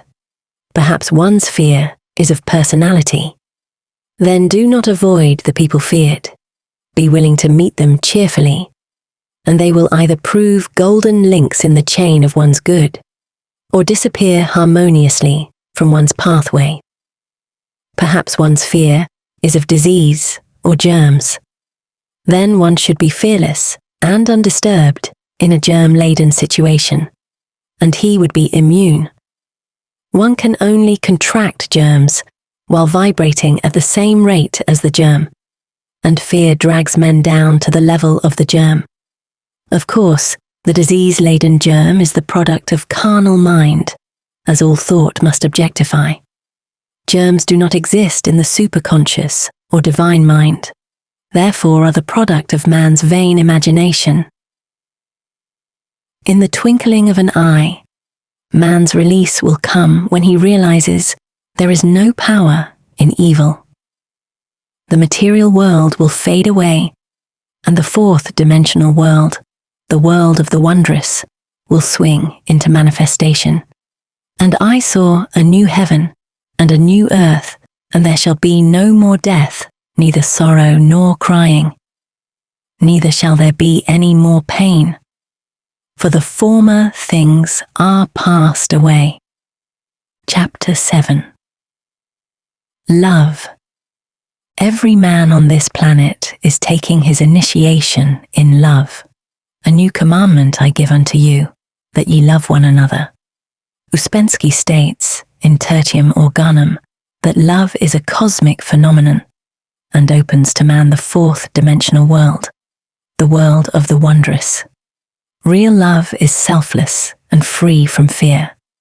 It pours itself out upon the object of its affection, without demanding any return. Its joy is in the joy of giving. Love is God in manifestation, and the strongest magnetic force in the universe. Pure, unselfish love draws to itself its own. It does not need to seek or demand. Scarcely anyone has the faintest conception of real love. Man is selfish, tyrannical, or fearful in his affections, thereby losing the thing he loves. Jealousy is the worst enemy of love, for the imagination runs riot, seeing the loved one attracted to another, and invariably these fears objectify if they are not neutralized. For example, a woman came to me in deep distress. The man she loved had left her for other women, and said he never intended to marry her. She was torn with jealousy and resentment, and said she hoped he would suffer as he had made her suffer, and added, How could he leave me when I loved him so much? I replied, "You are not loving that man. You are hating him," and added, "You can never receive what you have never given. Give a perfect love, and you will receive a perfect love. Perfect yourself on this man. Give him a perfect, unselfish love, demanding nothing in return. Do not criticism or condemn, and bless him wherever he is." She replied, "No, I won't bless him unless I know where he is." "Well," I said, "that is not real love. When you send out real love will return to you, either from this man or his equivalent. For if this man is not the divine selection, you will not want him. As you are one with God, you are one with the love which belongs to you by divine right." Several months passed, and matters remained about the same. But she was working conscientiously with herself. I said, "When you are no longer disturbed by his cruelty, he will cease to be cruel, as you are attracting it through your own emotions." Then I told her of a brotherhood in India, who never said good morning to each other. They used these words, "I salute the divinity in you." They saluted the divinity in every man and in the wild animals in the jungle, and they were never harmed, for they saw only GCD in every living thing. I said, "Salute the divinity in this man, and say, I see your divine self only. I see you as God sees you, perfect, made in his image and likeness." She found she was becoming more poised and gradually losing her resentment. He was a captain, and she always called him the Cap. One day, she said suddenly, "God bless the Cap wherever he is." I replied, "Now that is real love, and when you have become a complete circle and are no longer disturbed by the situation, you will have his love or attract its equivalent." I was moving at this time and did not have a telephone. SO was out of touch with her for a few weeks, when one morning I received a letter saying, "We are married." At the earliest opportunity, I paid her a call. My first words were, "What happened?" "Oh," she exclaimed, "a miracle." One day I woke up and all suffering had ceased. I saw him that evening and he asked me to marry him. We were married in about a week, and I have never seen a more devoted man. There is an old saying, "No man is your enemy, no man is your friend, every man is your teacher." So one should become impersonal and learn what each man has to teach him. And soon he would learn his lessons and be free. The woman's lover was teaching her selfless love, which every man, sooner or later, must learn. Suffering is not necessary for man's development. It is the result of violation of spiritual law. But few people seem able to rouse themselves from their soul sleep without it. When people are happy, they usually become selfish, and automatically the law of karma is set in action. Man often suffers loss through lack of appreciation. I knew a woman who had a very nice husband, but she said often, "I don't care anything about being married, but that is nothing against my husband.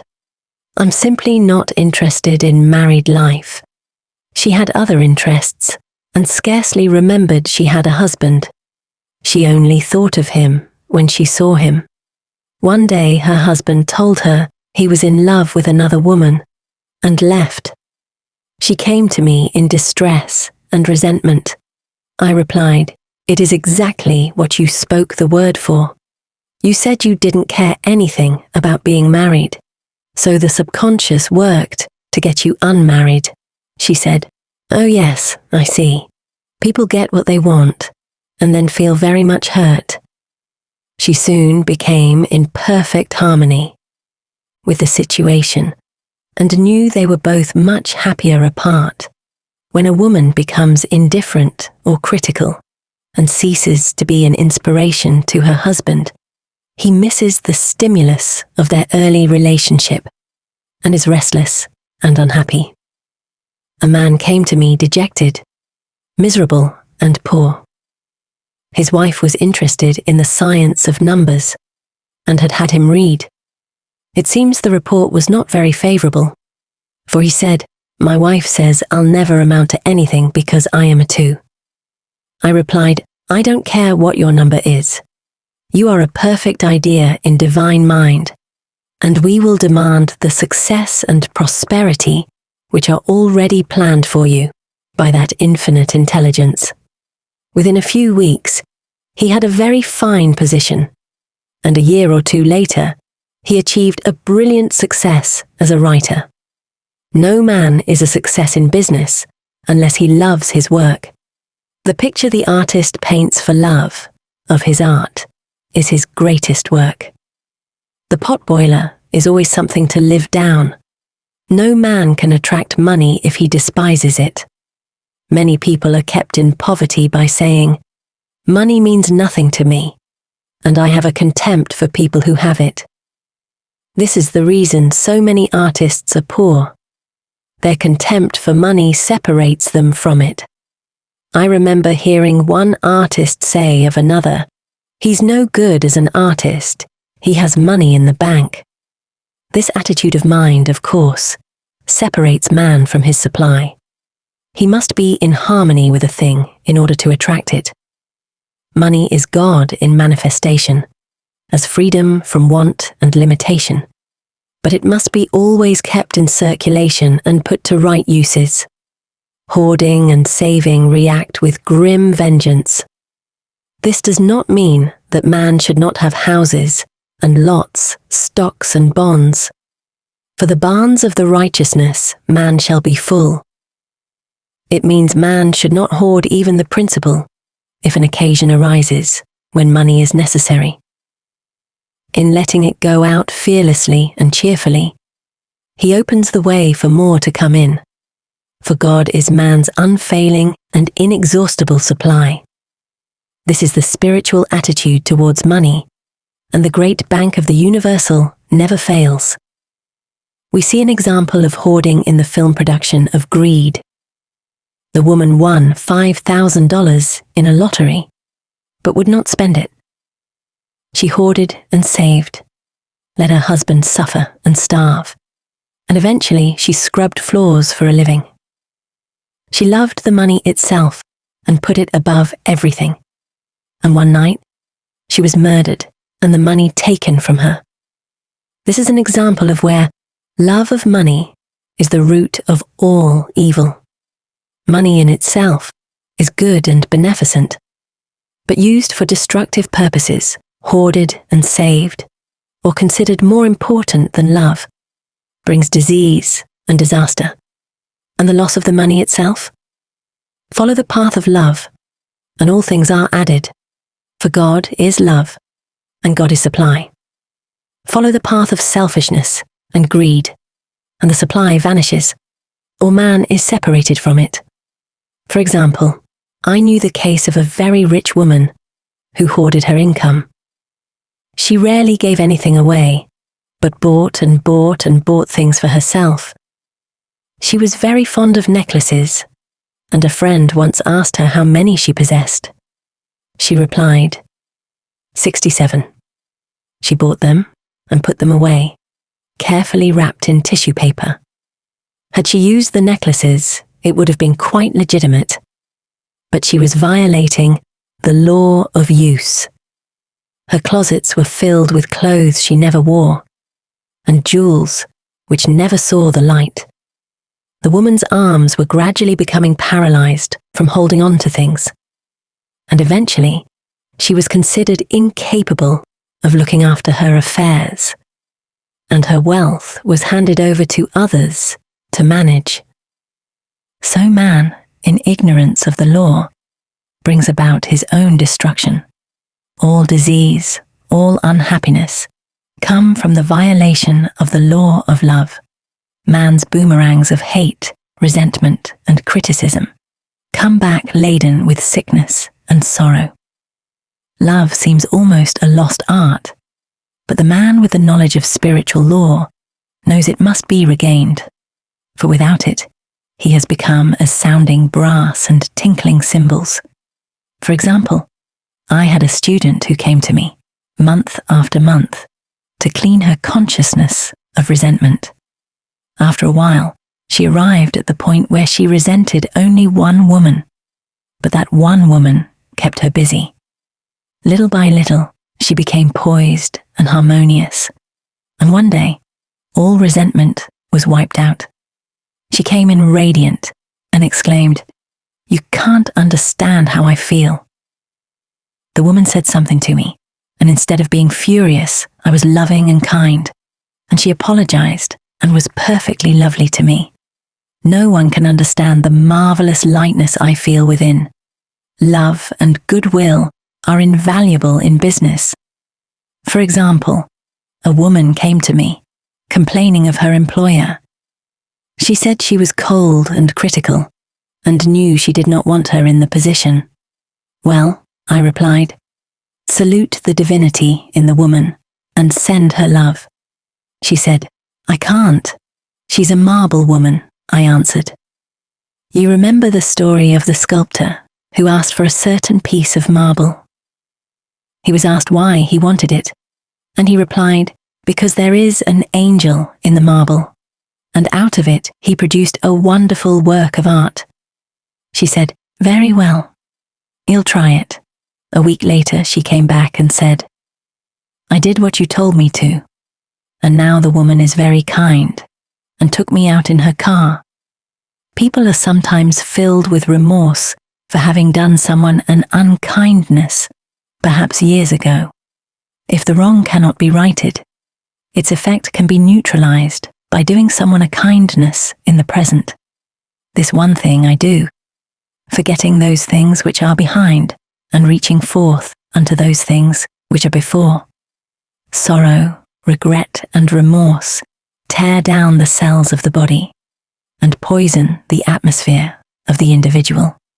A woman said to me in deep sorrow, "Treat me to be happy and joyous, for my sorrow makes me so irritable with the members of my family that I keep making more karma." I was asked to treat a woman who was mourning for her daughter.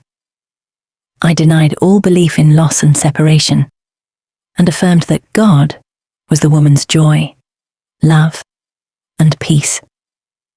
The woman gained her poise at once, but sent word by her son not to treat any longer, because she was so happy it wasn't respectable. So mortal mind loves to hang on to its griefs and regrets. I knew a woman who went about bragging of her troubles. So of course she always had something to brag about. The old idea was if a woman did not worry about her children, she was not a good mother. Now we know that mother fear is responsible for many of the diseases and accidents which come into the lives of children. For fear pictures vividly the disease or situation feared, and these pictures objectify, if not neutralized. Happy is the mother who can say sincerely that she puts her child in God's hands and knows therefore that he is divinely protected. She in this way throws about him a great aura of protection. For example, a woman awoke suddenly in the night, feeling her brother was in great danger. Instead of giving in to her fears, she commenced making statements of truth, saying, "Man is a perfect idea in divine mind, and is always in his right place. Therefore, my brother is in his right place, and is divinely protected." The next day she found that her brother had been in close proximity to an explosion in a mine, but had miraculously escaped. So man is his brother's keeper in thought, and every man should know that the thing he loves dwells in the secret place of the Most High, and abides under the shadow of the Almighty. There shall no evil befall thee, neither shall any plague come nigh thy dwelling. Perfect love casteth out fear. He that feareth is not made perfect in love. and love is the fulfilling of the law. Chapter 8. Intuition or guidance. In all thy ways acknowledge him, and he shall direct thy paths. There is nothing too great of accomplishment for the man who knows the power of his word, and who follows his intuitive leads. By his word, he starts in action unseen forces, and can rebuild his body or remold his affairs. It is, therefore, of the utmost importance to choose the right words, and the student carefully selects the affirmation he wishes to catapult into the invisible. He knows that God is his supply, that there is a supply for every demand, and that his spoken word releases this supply. Ask, and ye shall receive. Man must make the first move. Draw nigh to God, and he will draw nigh to you. I have often been asked just how to make a demonstration. I reply, speak the word, and then do not do anything until you get a definite lead. Demand the lead, saying, Infinite Spirit, reveal to me the way. Let me know if there's anything for me to do. The answer will come through intuition or hunch, a chance remark from someone, or a passage in a book, etc., etc. The answers are sometimes quite startling in their exactness. For example, a woman desired a large sum of money. She spoke the words, Infinite Spirit, open the way for my immediate supply. Let all that is mine by divine right now reach me in great avalanches of abundance. Then she added, give me a definite lead. Let me know if there is anything for me to do. The thought came quickly. Give a certain friend, who had helped her spiritually, $100. She told her friend, who said, wait and get another lead before giving it. So she waited, and that day met a woman who said to her, I gave someone $1 today. It was just as much for me as it would be for you to give someone 100. This was indeed an unmistakable lead. So she knew she was right in giving the $100. It was a gift which proved a great investment, for shortly after that, a large sum of money came to her in a remarkable way. Giving opens the way for receiving. In order to create activity in finances, one should give. Tithing, or giving 1/10 of one's income, is an old Jewish custom and is sure to bring increase. Many of the richest men in this country have been tithers, and I have never known it to fail as an investment. The 10th part goes forth and returns blessed and multiplied. But the gift or tithe must be given with love and cheerfulness, for God loveth a cheerful giver. Bills should be paid cheerfully.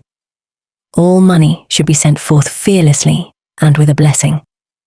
This attitude of mind makes man master of money. It is his to obey, and his spoken word then opens vast reservoirs of wealth.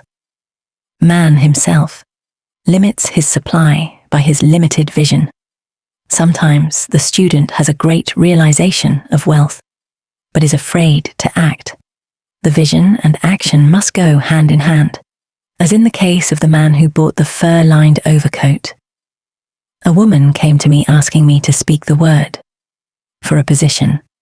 So I demanded, Infinite Spirit, open the way for this woman's right position. Never ask for just a position. Ask for the right position, the place already planned in divine mind, as it is the only one that will give satisfaction. I then gave thanks that she had already received, and that it would manifest quickly. Very soon, she had 3 positions offered her, 2 in New York and 1 in Palm Beach, and she did not know which to choose.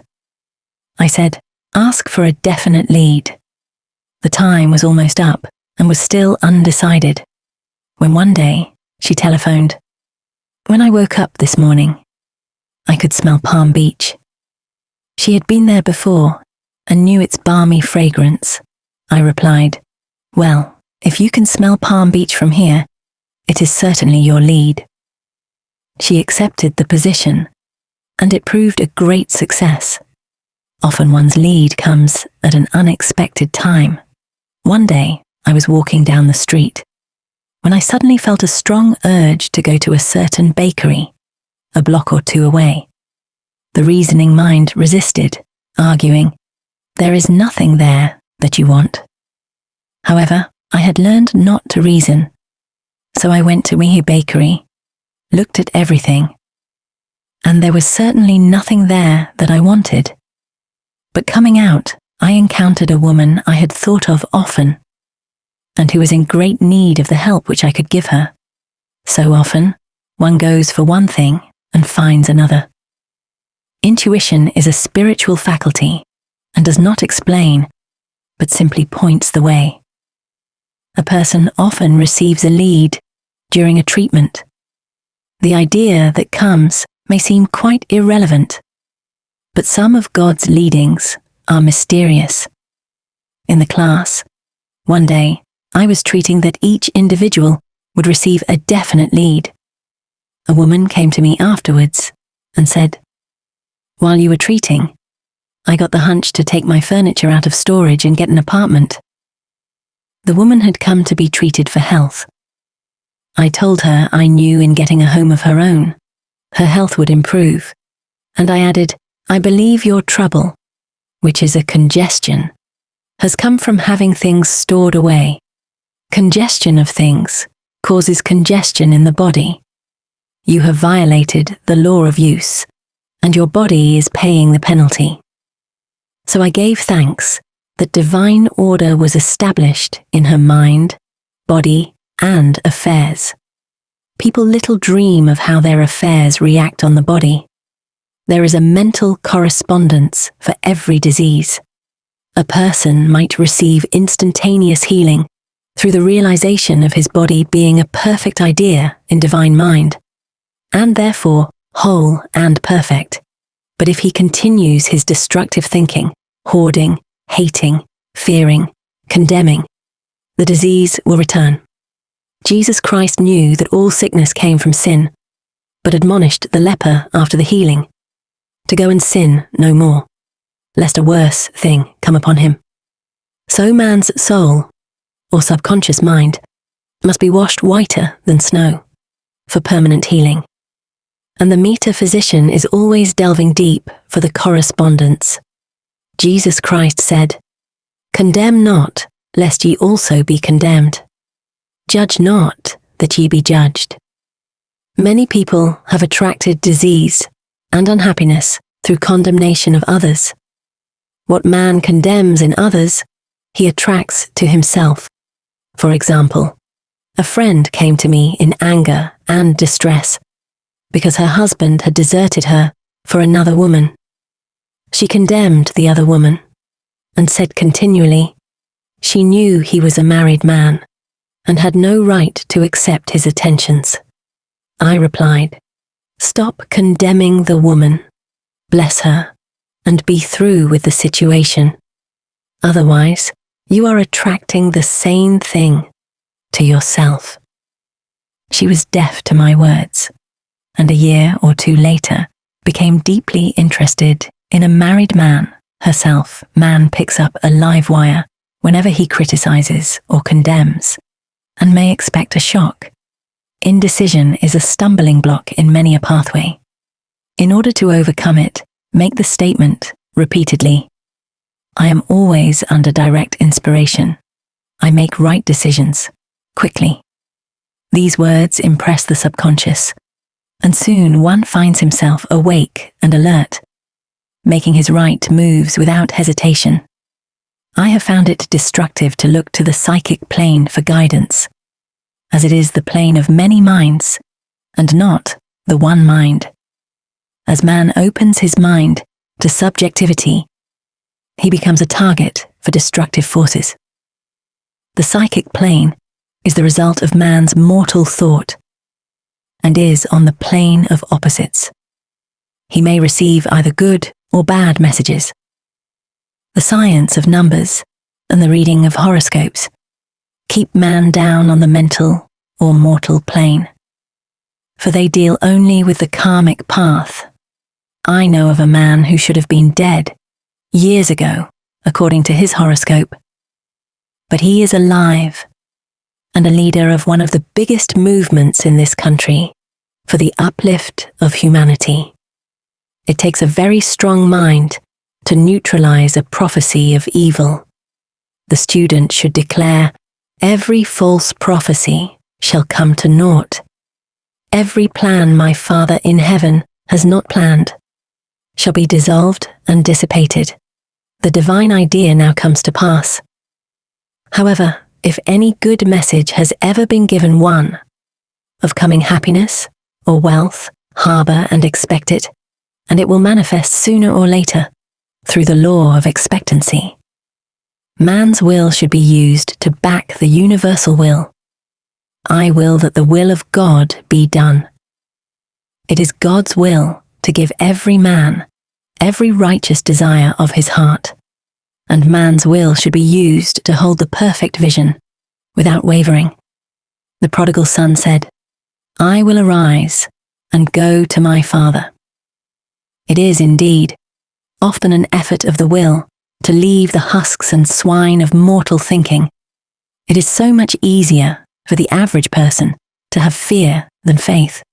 So faith is an effort of the will. As man becomes spiritually awakened, he recognizes that any external inharmony is the correspondence of mental inharmony. If he stumbles or falls, he may know he is stumbling or falling in consciousness. One day, a student was walking along the street, condemning someone in her thoughts. She was saying, mentally, "That woman is the most disagreeable woman on earth," when suddenly 3 Boy Scouts rushed around the corner and almost knocked her over. She did not condemn the Boy Scouts, but immediately called on the law of forgiveness and saluted the divinity in the woman. Wisdom's way are ways of pleasantness, and all her paths are peace. When one has made his demands upon the universal, he must be ready for surprises. Everything may seem to be going wrong, when in reality, it is going right. For example, a woman was told that there was no loss in divine mind. Therefore, she could not lose anything which belonged to her. Anything lost would be returned, or she would receive its equivalent. Several years previously, she had lost $2,000. She had loaned the money to a relative during her lifetime, but the relative had died, leaving no mention of it in her will. The woman was resentful and angry, and as she had no written statement of the transaction, she never received the money. So she determined to deny the loss and collect the $2,000 from the Bank of the Universal. She had to begin by forgiving the woman, as resentment and unforgiveness closed the doors of this wonderful bank. She made this statement, "I deny loss. There is no loss in divine mind. Therefore I cannot lose the $2,000, which belong to me by divine right. As one door shuts, another door opens." She was living in an apartment house which was for sale, and in the lease was a clause stating that if the house was sold, he tenants would be required to move out within 90 days. Suddenly, the landlord broke the leases and raised the rent. Again, injustice was on her pathway, but this time she was undisturbed. She blessed the landlord and said, "As the rent has been raised, it means that it'll be that much richer, for God is my supply." New leases were made out for the advanced rent, but by some divine mistake, the 90 days clause had been forgotten. Soon after, the landlord had an opportunity to sell the house. On account of the mistake in the new leases, the tenants held possession for another year. The agent offered each tenant $200 if he would vacate. Several families moved. 3 remained, including the woman. A month or two passed, and the agent again appeared. This time he said to the woman, "Will you break your lease for the sum of $1,500? It flashed upon her. Here comes the $2,000. She remembered having said to friends in the house, "We will all act together if anything more is said about leaving." So her lead was to consult her friends. These friends said, "Well, if they have offered you $1,500, they will certainly give $2,000. So she received a check for $2,000 for giving up the apartment. It was certainly a remarkable working of the law, and the apparent injustice was merely opening the way for her demonstration. It proved that there is no loss, and when man takes his spiritual stand, he collects all that is his from this great reservoir of good. I will restore to you the years the locusts have eaten. The locusts are the doubts, fears, resentments, and regrets of mortal thinking. These adverse thoughts alone rob man, for no man gives to himself but himself, and no man takes away from himself but himself. Man is here to prove God and to bear witness to the truth, and he can only prove God by bringing plenty out of lack and justice out of injustice. Prove me now herewith, saith the Lord of hosts, if I will not open you the windows of heaven and pour out a blessing, that there shall not be room enough to receive it. Chapter 9. Perfect self-expression, the divine design. No wind can drive my bark astray, nor change the tide of destiny. There is for each man perfect self-expression. There is a place which he is to fill, and no one else can, something which he is to do, which no one else can do. It is his destiny. This achievement is held, a perfect idea in divine mind, awaiting man's recognition. As the imaging faculty is the creative faculty, it is necessary for man to see the idea before it can manifest. So man's highest demand is for the divine design of his life. He may not have the faintest conception of what it is, for there is possibly some marvelous talent hidden deep within him. His demand should be, Infinite Spirit, open the way for the divine design of my life to manifest. Let the genius within me now be released. Let me see clearly the perfect plan. The perfect plan includes health, wealth, love, and perfect self-expression. This is the square of life, which brings perfect happiness.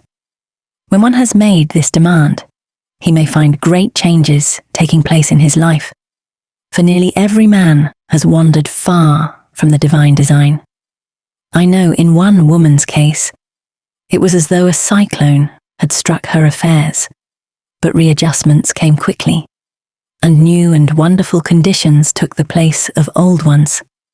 Perfect self-expression will never be labor, but of such absorbing interest that it will seem almost like play. The student knows, also, as man comes into the world financed by God, the supply needed for his perfect self-expression will be at hand. Many a genius has struggled for years with the problem of supply, when his spoken word and faith would have released quickly the necessary funds. For example, after the class, one day, a man came to me and handed me a cent. He said, "I have just 7 cents in the world, and I'm going to give you 1, for I have faith in the power of your spoken word. I want you to speak the word for my perfect self-expression and prosperity." I spoke the word, and did not see him again until a year later. He came in one day, successful and happy, with a roll of yellow bills in his pocket. He said, "Immediately after you spoke the word, I had a position offered me in a distant city, and am now demonstrating health, happiness, and supply. A woman's perfect self-expression may be in becoming a perfect wife, a perfect mother, a perfect homemaker, and not necessarily in having a public career. Demand definite leads, and the way will be made easy and successful. One should not visualize or force a mental picture. When he demands the divine design to come into his conscious mind, he will receive flashes of inspiration and begin to see himself making some great accomplishment. This is the picture, or idea, he must hold without wavering. The thing man seeks is seeking him. The telephone was seeking Bell. Parents should never force careers and professions upon their children. With a knowledge of spiritual truth, the divine plan could be spoken for, early in childhood, or prenatally. A prenatal treatment should be, let the God in this child have perfect expression. Let the divine design of his mind, body, and affairs be made manifest throughout his life. Throughout eternity, God's will be done, not man's. God's pattern, not Mars' pattern, is the command we find running through all the scriptures. And the Bible is a book dealing with the science of the mind. It is a book telling man how to release his soul, or subconscious mind, from bondage. The battles described are pictures of man waging war against mortal thoughts. A man's foes shall be they of his own household. Every man is Jehoshaphat, and every man is David, who slays Goliath, mortal thinking, with a little white stone, faith. So man must be careful that he is not the wicked and slothful servant who buried his talent. There is a terrible penalty to be paid for not using one's ability. Often fear stands between man and his perfect self-expression. Stage fright has hampered many a genius. This may be overcome by the spoken word, or treatment. The individual then loses all self-consciousness and feels simply that he is a channel for infinite intelligence to express itself through. He is under direct inspiration, fearless and confident, for he feels that it is the Father within him who does the work. A young boy came often to my class with his mother. He asked me to speak the word for his coming examinations at school.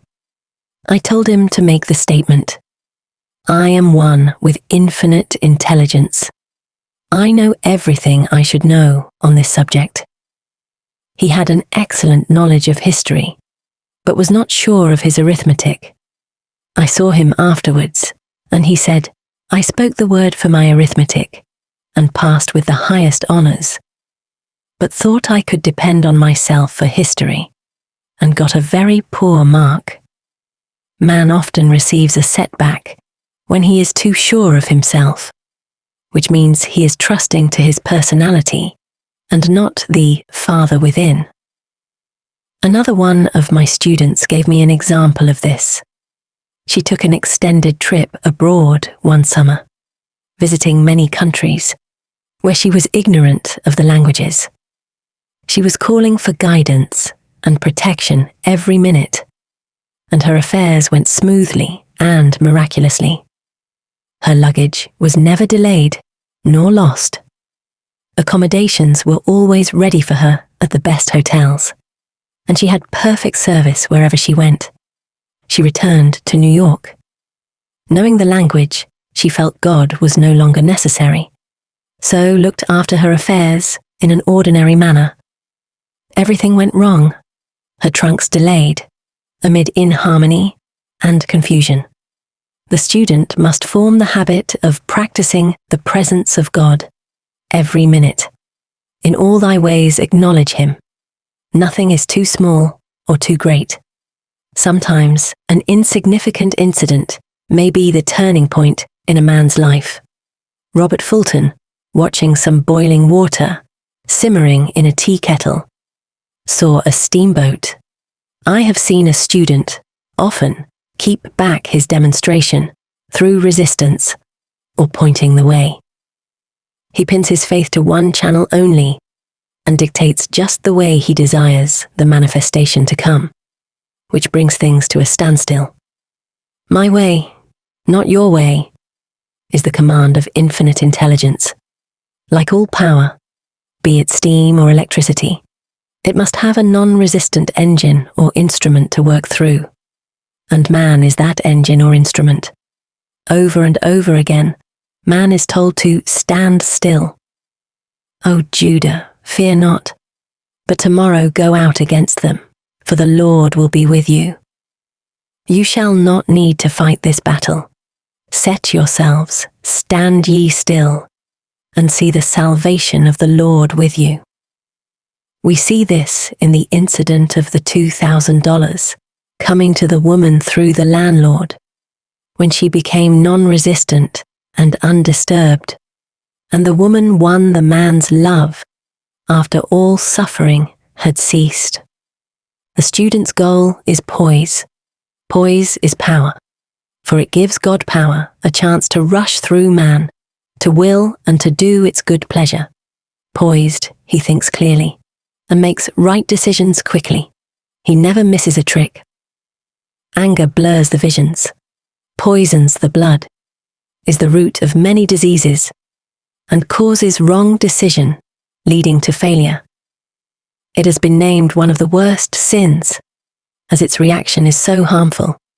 The student learns that in metaphysics, sin has a much broader meaning than in the old teaching. Whatsoever is not of faith is sin. He finds that fear and worry are deadly sins. They are inverted faith, and through distorted mental pictures bring to pass the thing he fears. His work is to drive out these enemies from the subconscious mind.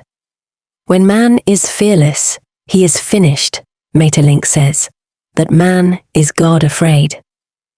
So, as we read in the previous chapters, man can only vanquish fear by walking up to the thing he is afraid of. When Jehoshaphat and his army prepared to meet the enemy, singing, "Praise the Lord, for his mercy endureth forever," they found their enemies had destroyed each other, and there was nothing to fight. For example, a woman asked a friend to deliver a message to another friend. The woman feared to give the message, as the reasoning mind said, "Don't get mixed up in this affair, don't give that message." She was troubled in spirit, for she had given her promise.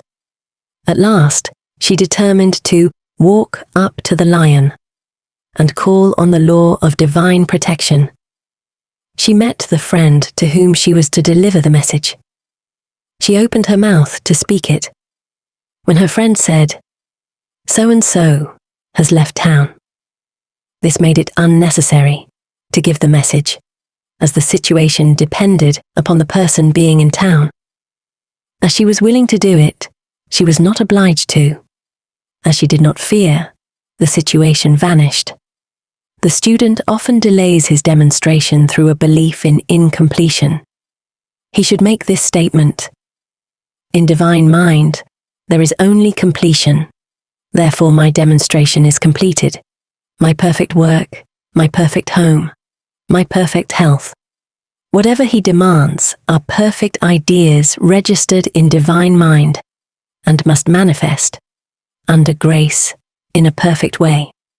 He gives thanks he has already received on the invisible, and makes active preparation for receiving on the visible. One of my students was in need of a financial demonstration. She came to me and asked why it was not completed. I replied, "Perhaps you are in the habit of leaving things unfinished, and the subconscious has gotten into the habit of not completing. As the without, so the within." She said, "You are right. I often begin things and never finish them. I'll go home and finish something I commenced weeks ago, and I know it will be symbolic of my demonstration." So she sewed assiduously, and the article was soon completed. Shortly after, the money came in a most curious manner. her husband was paid his salary twice that month.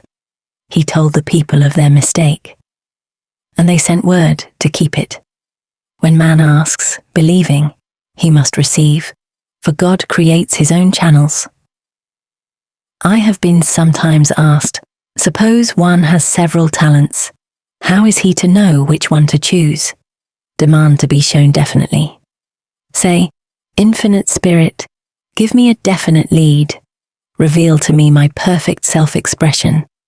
Show me which talent I am to make use of now. I have known people to suddenly enter a new line of work and be fully equipped with little or no training.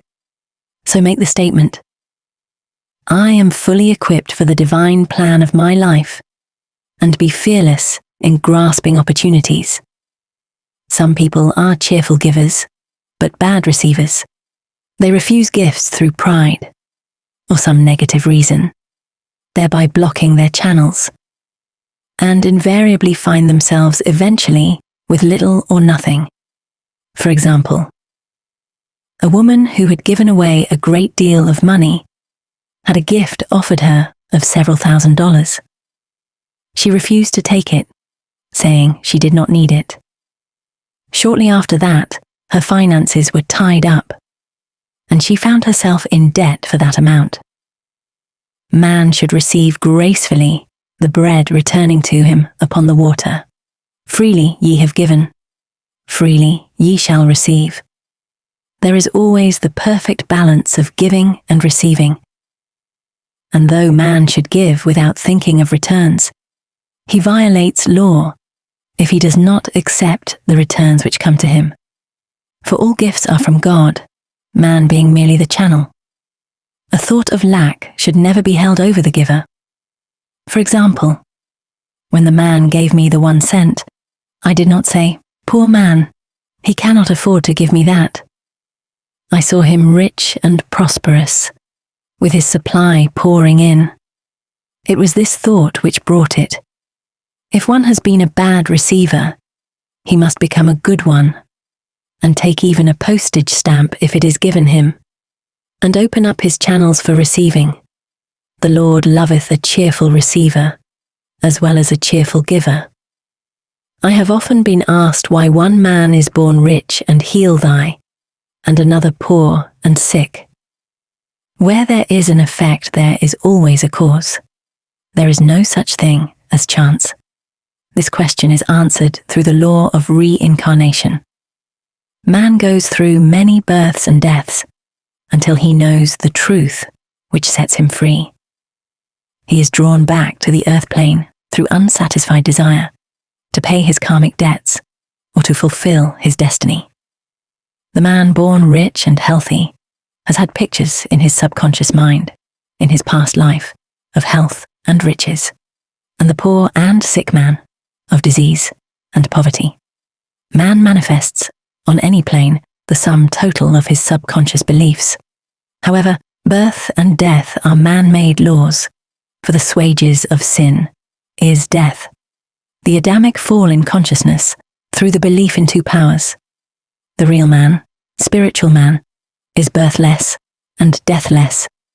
He never was born and has never died. As he was in the beginning, he is now and ever shall be. So through the truth, man is set free from the law of karma, sin and death, and manifests the man made in his image and likeness. Man's freedom comes through fulfilling his destiny, bringing into manifestation the divine design of his life. His Lord will say unto him, Well done, thou good and faithful servant. Thou hast been faithful over a few things. I will make thee ruler over many things, death itself. Enter thou into the joy of thy Lord, eternal life. Chapter 10. Denials and affirmations thou shalt also decree a thing, and it shall be established unto thee. All the good that is to be made manifest in man's life is already an accomplished fact in divine mind, and is released through man's recognition or spoken word. So he must be careful to decree that only the divine idea be made manifest. For often he decrees, through his idle words, failure or misfortune. It is, therefore, of the utmost importance to word one's demands correctly, as stated in a previous chapter. If one desires a home, friend, position, or any other good thing, make the demand for the divine selection. For example, Infinite Spirit, open the way for my right home, my right friend, my right position. I give thanks it now manifests under grace in a perfect way. The latter part of the statement is most important. For example, I knew a woman who demanded $1,000. Her daughter was injured, and they received $1,000 indemnity, so it did not come in a perfect way. The demand should have been worded in this way: Infinite Spirit, I give thanks that the $1,000, which is mine by divine right, is now released and reaches me under grace in a perfect way. As one grows in a financial consciousness, he should demand that the enormous sums of money, which are his by divine right, reach him under grace in perfect ways. It is impossible for man to release more than he thinks is possible, for one is bound by the limited expectancies of the subconscious. He must enlarge his expectancies in order to receive in a larger way. Man so often limits himself in his demands. For example, a student made the demand for $600 by a certain date. He did receive it, but heard afterwards that he came very near receiving $1,000, but he was given just $600 as the result of his spoken word. They limited the Holy One of Israel. Wealth is a matter of consciousness. The French have a legend giving an example of this. A poor man was walking along a road when he met a traveller, who stopped him and said, "My good friend, I see you are poor. Take this gold nugget, sell it, and you will be rich all your days." The man was overjoyed at his good fortune and took the nugget home. He immediately found work and became so prosperous that he did not sell the nugget.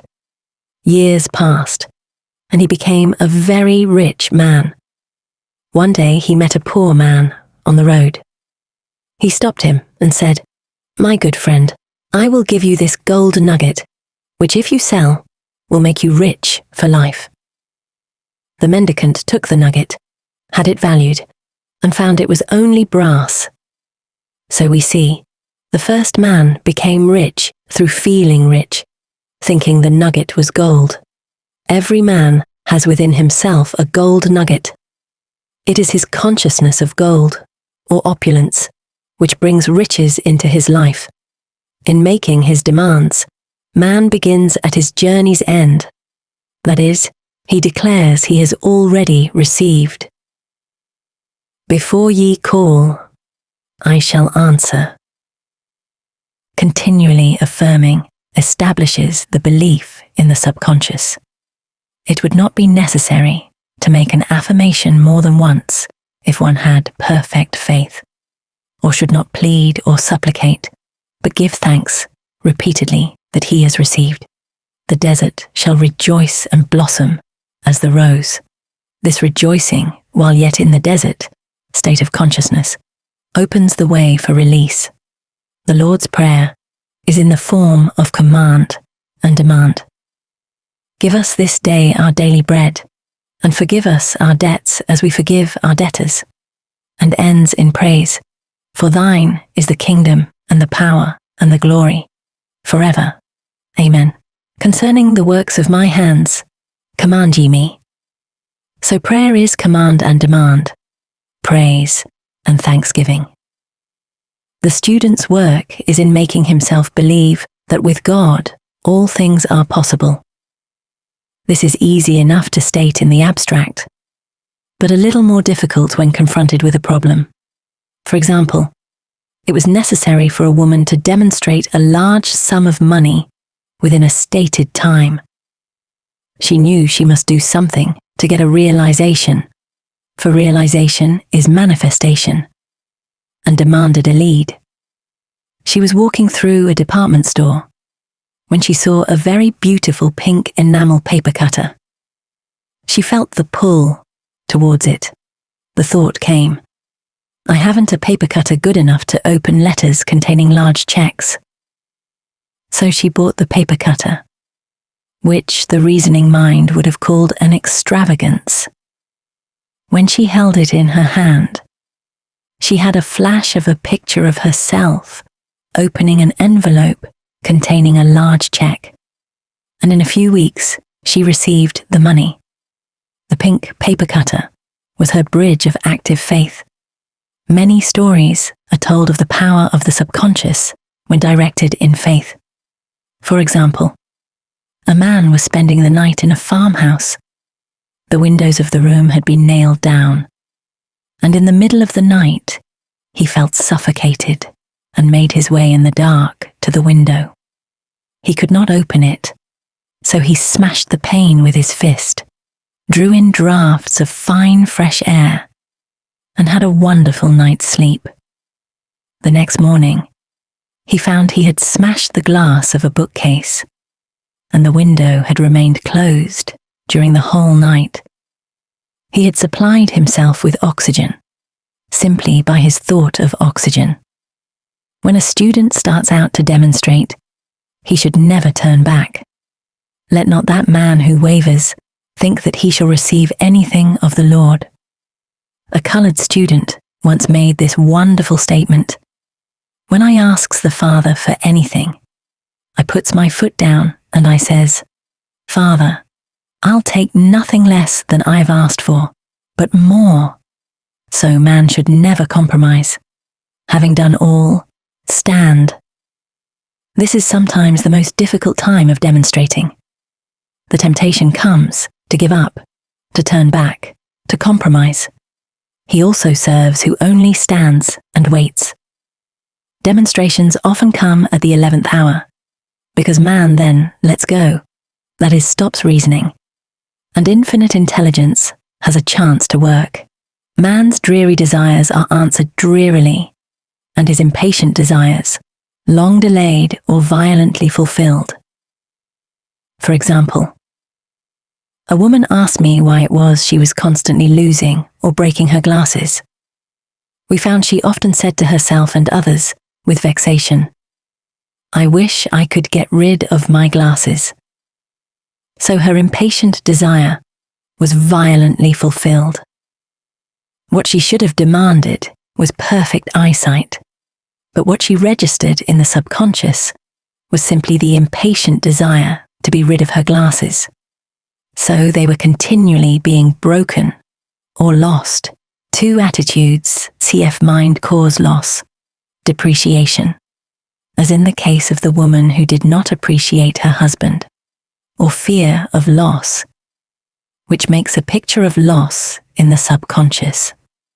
When a student is able to let go of his problem, cast his burden, he will have instantaneous manifestation.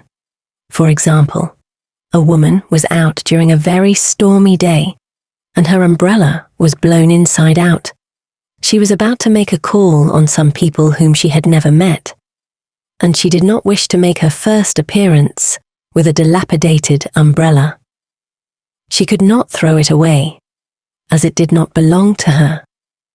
So in desperation, she exclaimed, "Oh God, you take charge of this umbrella. I don't know what to do." A moment later, a voice behind her said, "Lady, do you want your umbrella mended?" There stood an umbrella mender. She replied, "Indeed, I do." The man mended the umbrella, while she went into the house to pay her call, and when she returned, she had a good umbrella.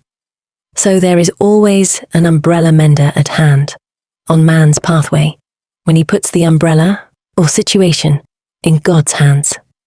One should always follow a denial with an affirmation. For example, I was called on the phone late one night to treat a man whom I had never seen. He was apparently very ill. I made the statement, "I deny this appearance of disease." It is unreal, therefore cannot register in his consciousness. This man is a perfect idea in divine mind, pure substance expressing perfection. The next morning he was much better, and the following day out attending to his business. There is no time or space in divine mind. Therefore the word reaches instantly its destination, and does not return void. I have treated patients in Europe, and have found that the result was instantaneous. I am asked so often the difference between visualizing and visioning. Visualizing is a mental process, governed by the reasoning or conscious mind. Visioning is a spiritual process, governed by intuition, or the superconscious mind. The student should train his mind to receive these flashes of inspiration and work out the divine pictures through definite leads. When a man can say, "I desire only that which God desires for me," his false desires fade from the consciousness, and a new set of blueprints are given him by the master architect, the God within. God's plan for each man transcends the limitation of the reasoning mind, and is always the square of life, containing health, wealth, love, and perfect self-expression. Many a man is building for himself, in imagination, a bungalow when he should be building a palace. If a student tries to force a demonstration through the reasoning mind, he brings it to a standstill. "I will hasten it," saith the Lord. He should act only through intuition or definite leads, rest in the Lord and wait patiently. Trust also in him, and he will bring it to pass. I have seen the law work in the most astonishing manner. For example, a student stated that it was necessary for her to have $100 by the following day. It was a debt of vital importance which had to be met. I spoke the word, declaring, Spirit was never too late, and that the supply was at hand. That evening she phoned me of the miracle. She said that the thought came to her to go to her safety deposit box at the bank to examine some papers. She looked over the papers, and at the bottom of the box was a new $100 bill. She was astounded and said she knew she had never put it there, for she had gone through the papers many times. It may have been a materialization, as Jesus Christ materialized the loaves and fishes. Man will reach the stage where his word is made flesh, or materialized, instantly. The fields, ripe with the harvest, will manifest immediately. As in all of the miracles of Jesus Christ, there is a tremendous power alone in the name Jesus Christ. It stands for truth made manifest. He said, "Whatsoever ye ask the Father, in my name, he will give it to you." The power of this name raises the student into the fourth dimension, where he is freed from all astral and psychic influences, and he becomes unconditioned and absolute, as God himself is unconditioned and absolute. I have seen many healings accomplished by using the words, "in the name of Jesus Christ." Christ was both person and principle, and the Christ within each man is his Redeemer and salvation. The Christ within is his own fourth dimensional self, the man made in God's image and likeness. This is the self which has never failed, never known sickness or sorrow, was never born and has never died. It is the resurrection and the life of each man. No man cometh to the Father, save by the Son, means that God, the universal, or working on the plane of the particular, becomes the Christ in man, and the Holy Ghost means God in action. So daily, man is manifesting the Trinity of Father, Son, and Holy Ghost. Man should make an art of thinking. The master thinker is an artist, and is careful to paint only the divine designs upon the canvas of his mind, and he paints these pictures with masterly strokes of power and decision, having perfect faith that there is no power to mar their perfection, and that they shall manifest in his life the ideal made real. All power is given man through right thinking to bring his heaven upon his earth, and this the goal of the game of life. The simple rules of fearless faith, non-resistance, and love. May each reader be now freed from that thing which has held him in bondage through the ages, standing between him and his own, and know the truth which makes him free to fulfill his destiny, to bring into manifestation the divine design of his life, health, wealth, love, and perfect self-expression. Be ye transformed by the renewing of your mind. Denials and affirmations for prosperity. God is my unfailing supply, and large sums of money come to me quickly, under grace, in perfect way, for right conditions. Every plan my Father in heaven has not planned shall be dissolved and dissipated, and the divine idea now comes to pass, for right conditions. Only that which is true of God is true of me, for I and the Father are one for faith. As I am one with God, I am one with my good, for God is both the giver and the gift. I cannot separate the giver from the gift for right conditions. Divine love now dissolves and dissipates every wrong condition in my mind, body, and affairs. Divine love is the most powerful chemical in the universe and dissolves everything which is not of itself for health. Divine love floods my consciousness with health, and every cell in my body is filled with light for the eyesight. My eyes are God's eyes. I see with the eyes of spirit. I see clearly the open way. There are no obstacles on my pathway. I see clearly the perfect plan for guidance. I am divinely sensitive to my intuitive leads and give instant obedience to thy will. For the hearing. My ears are God's ears. I hear with the ears of spirit. I am non-resistant and am willing to be led.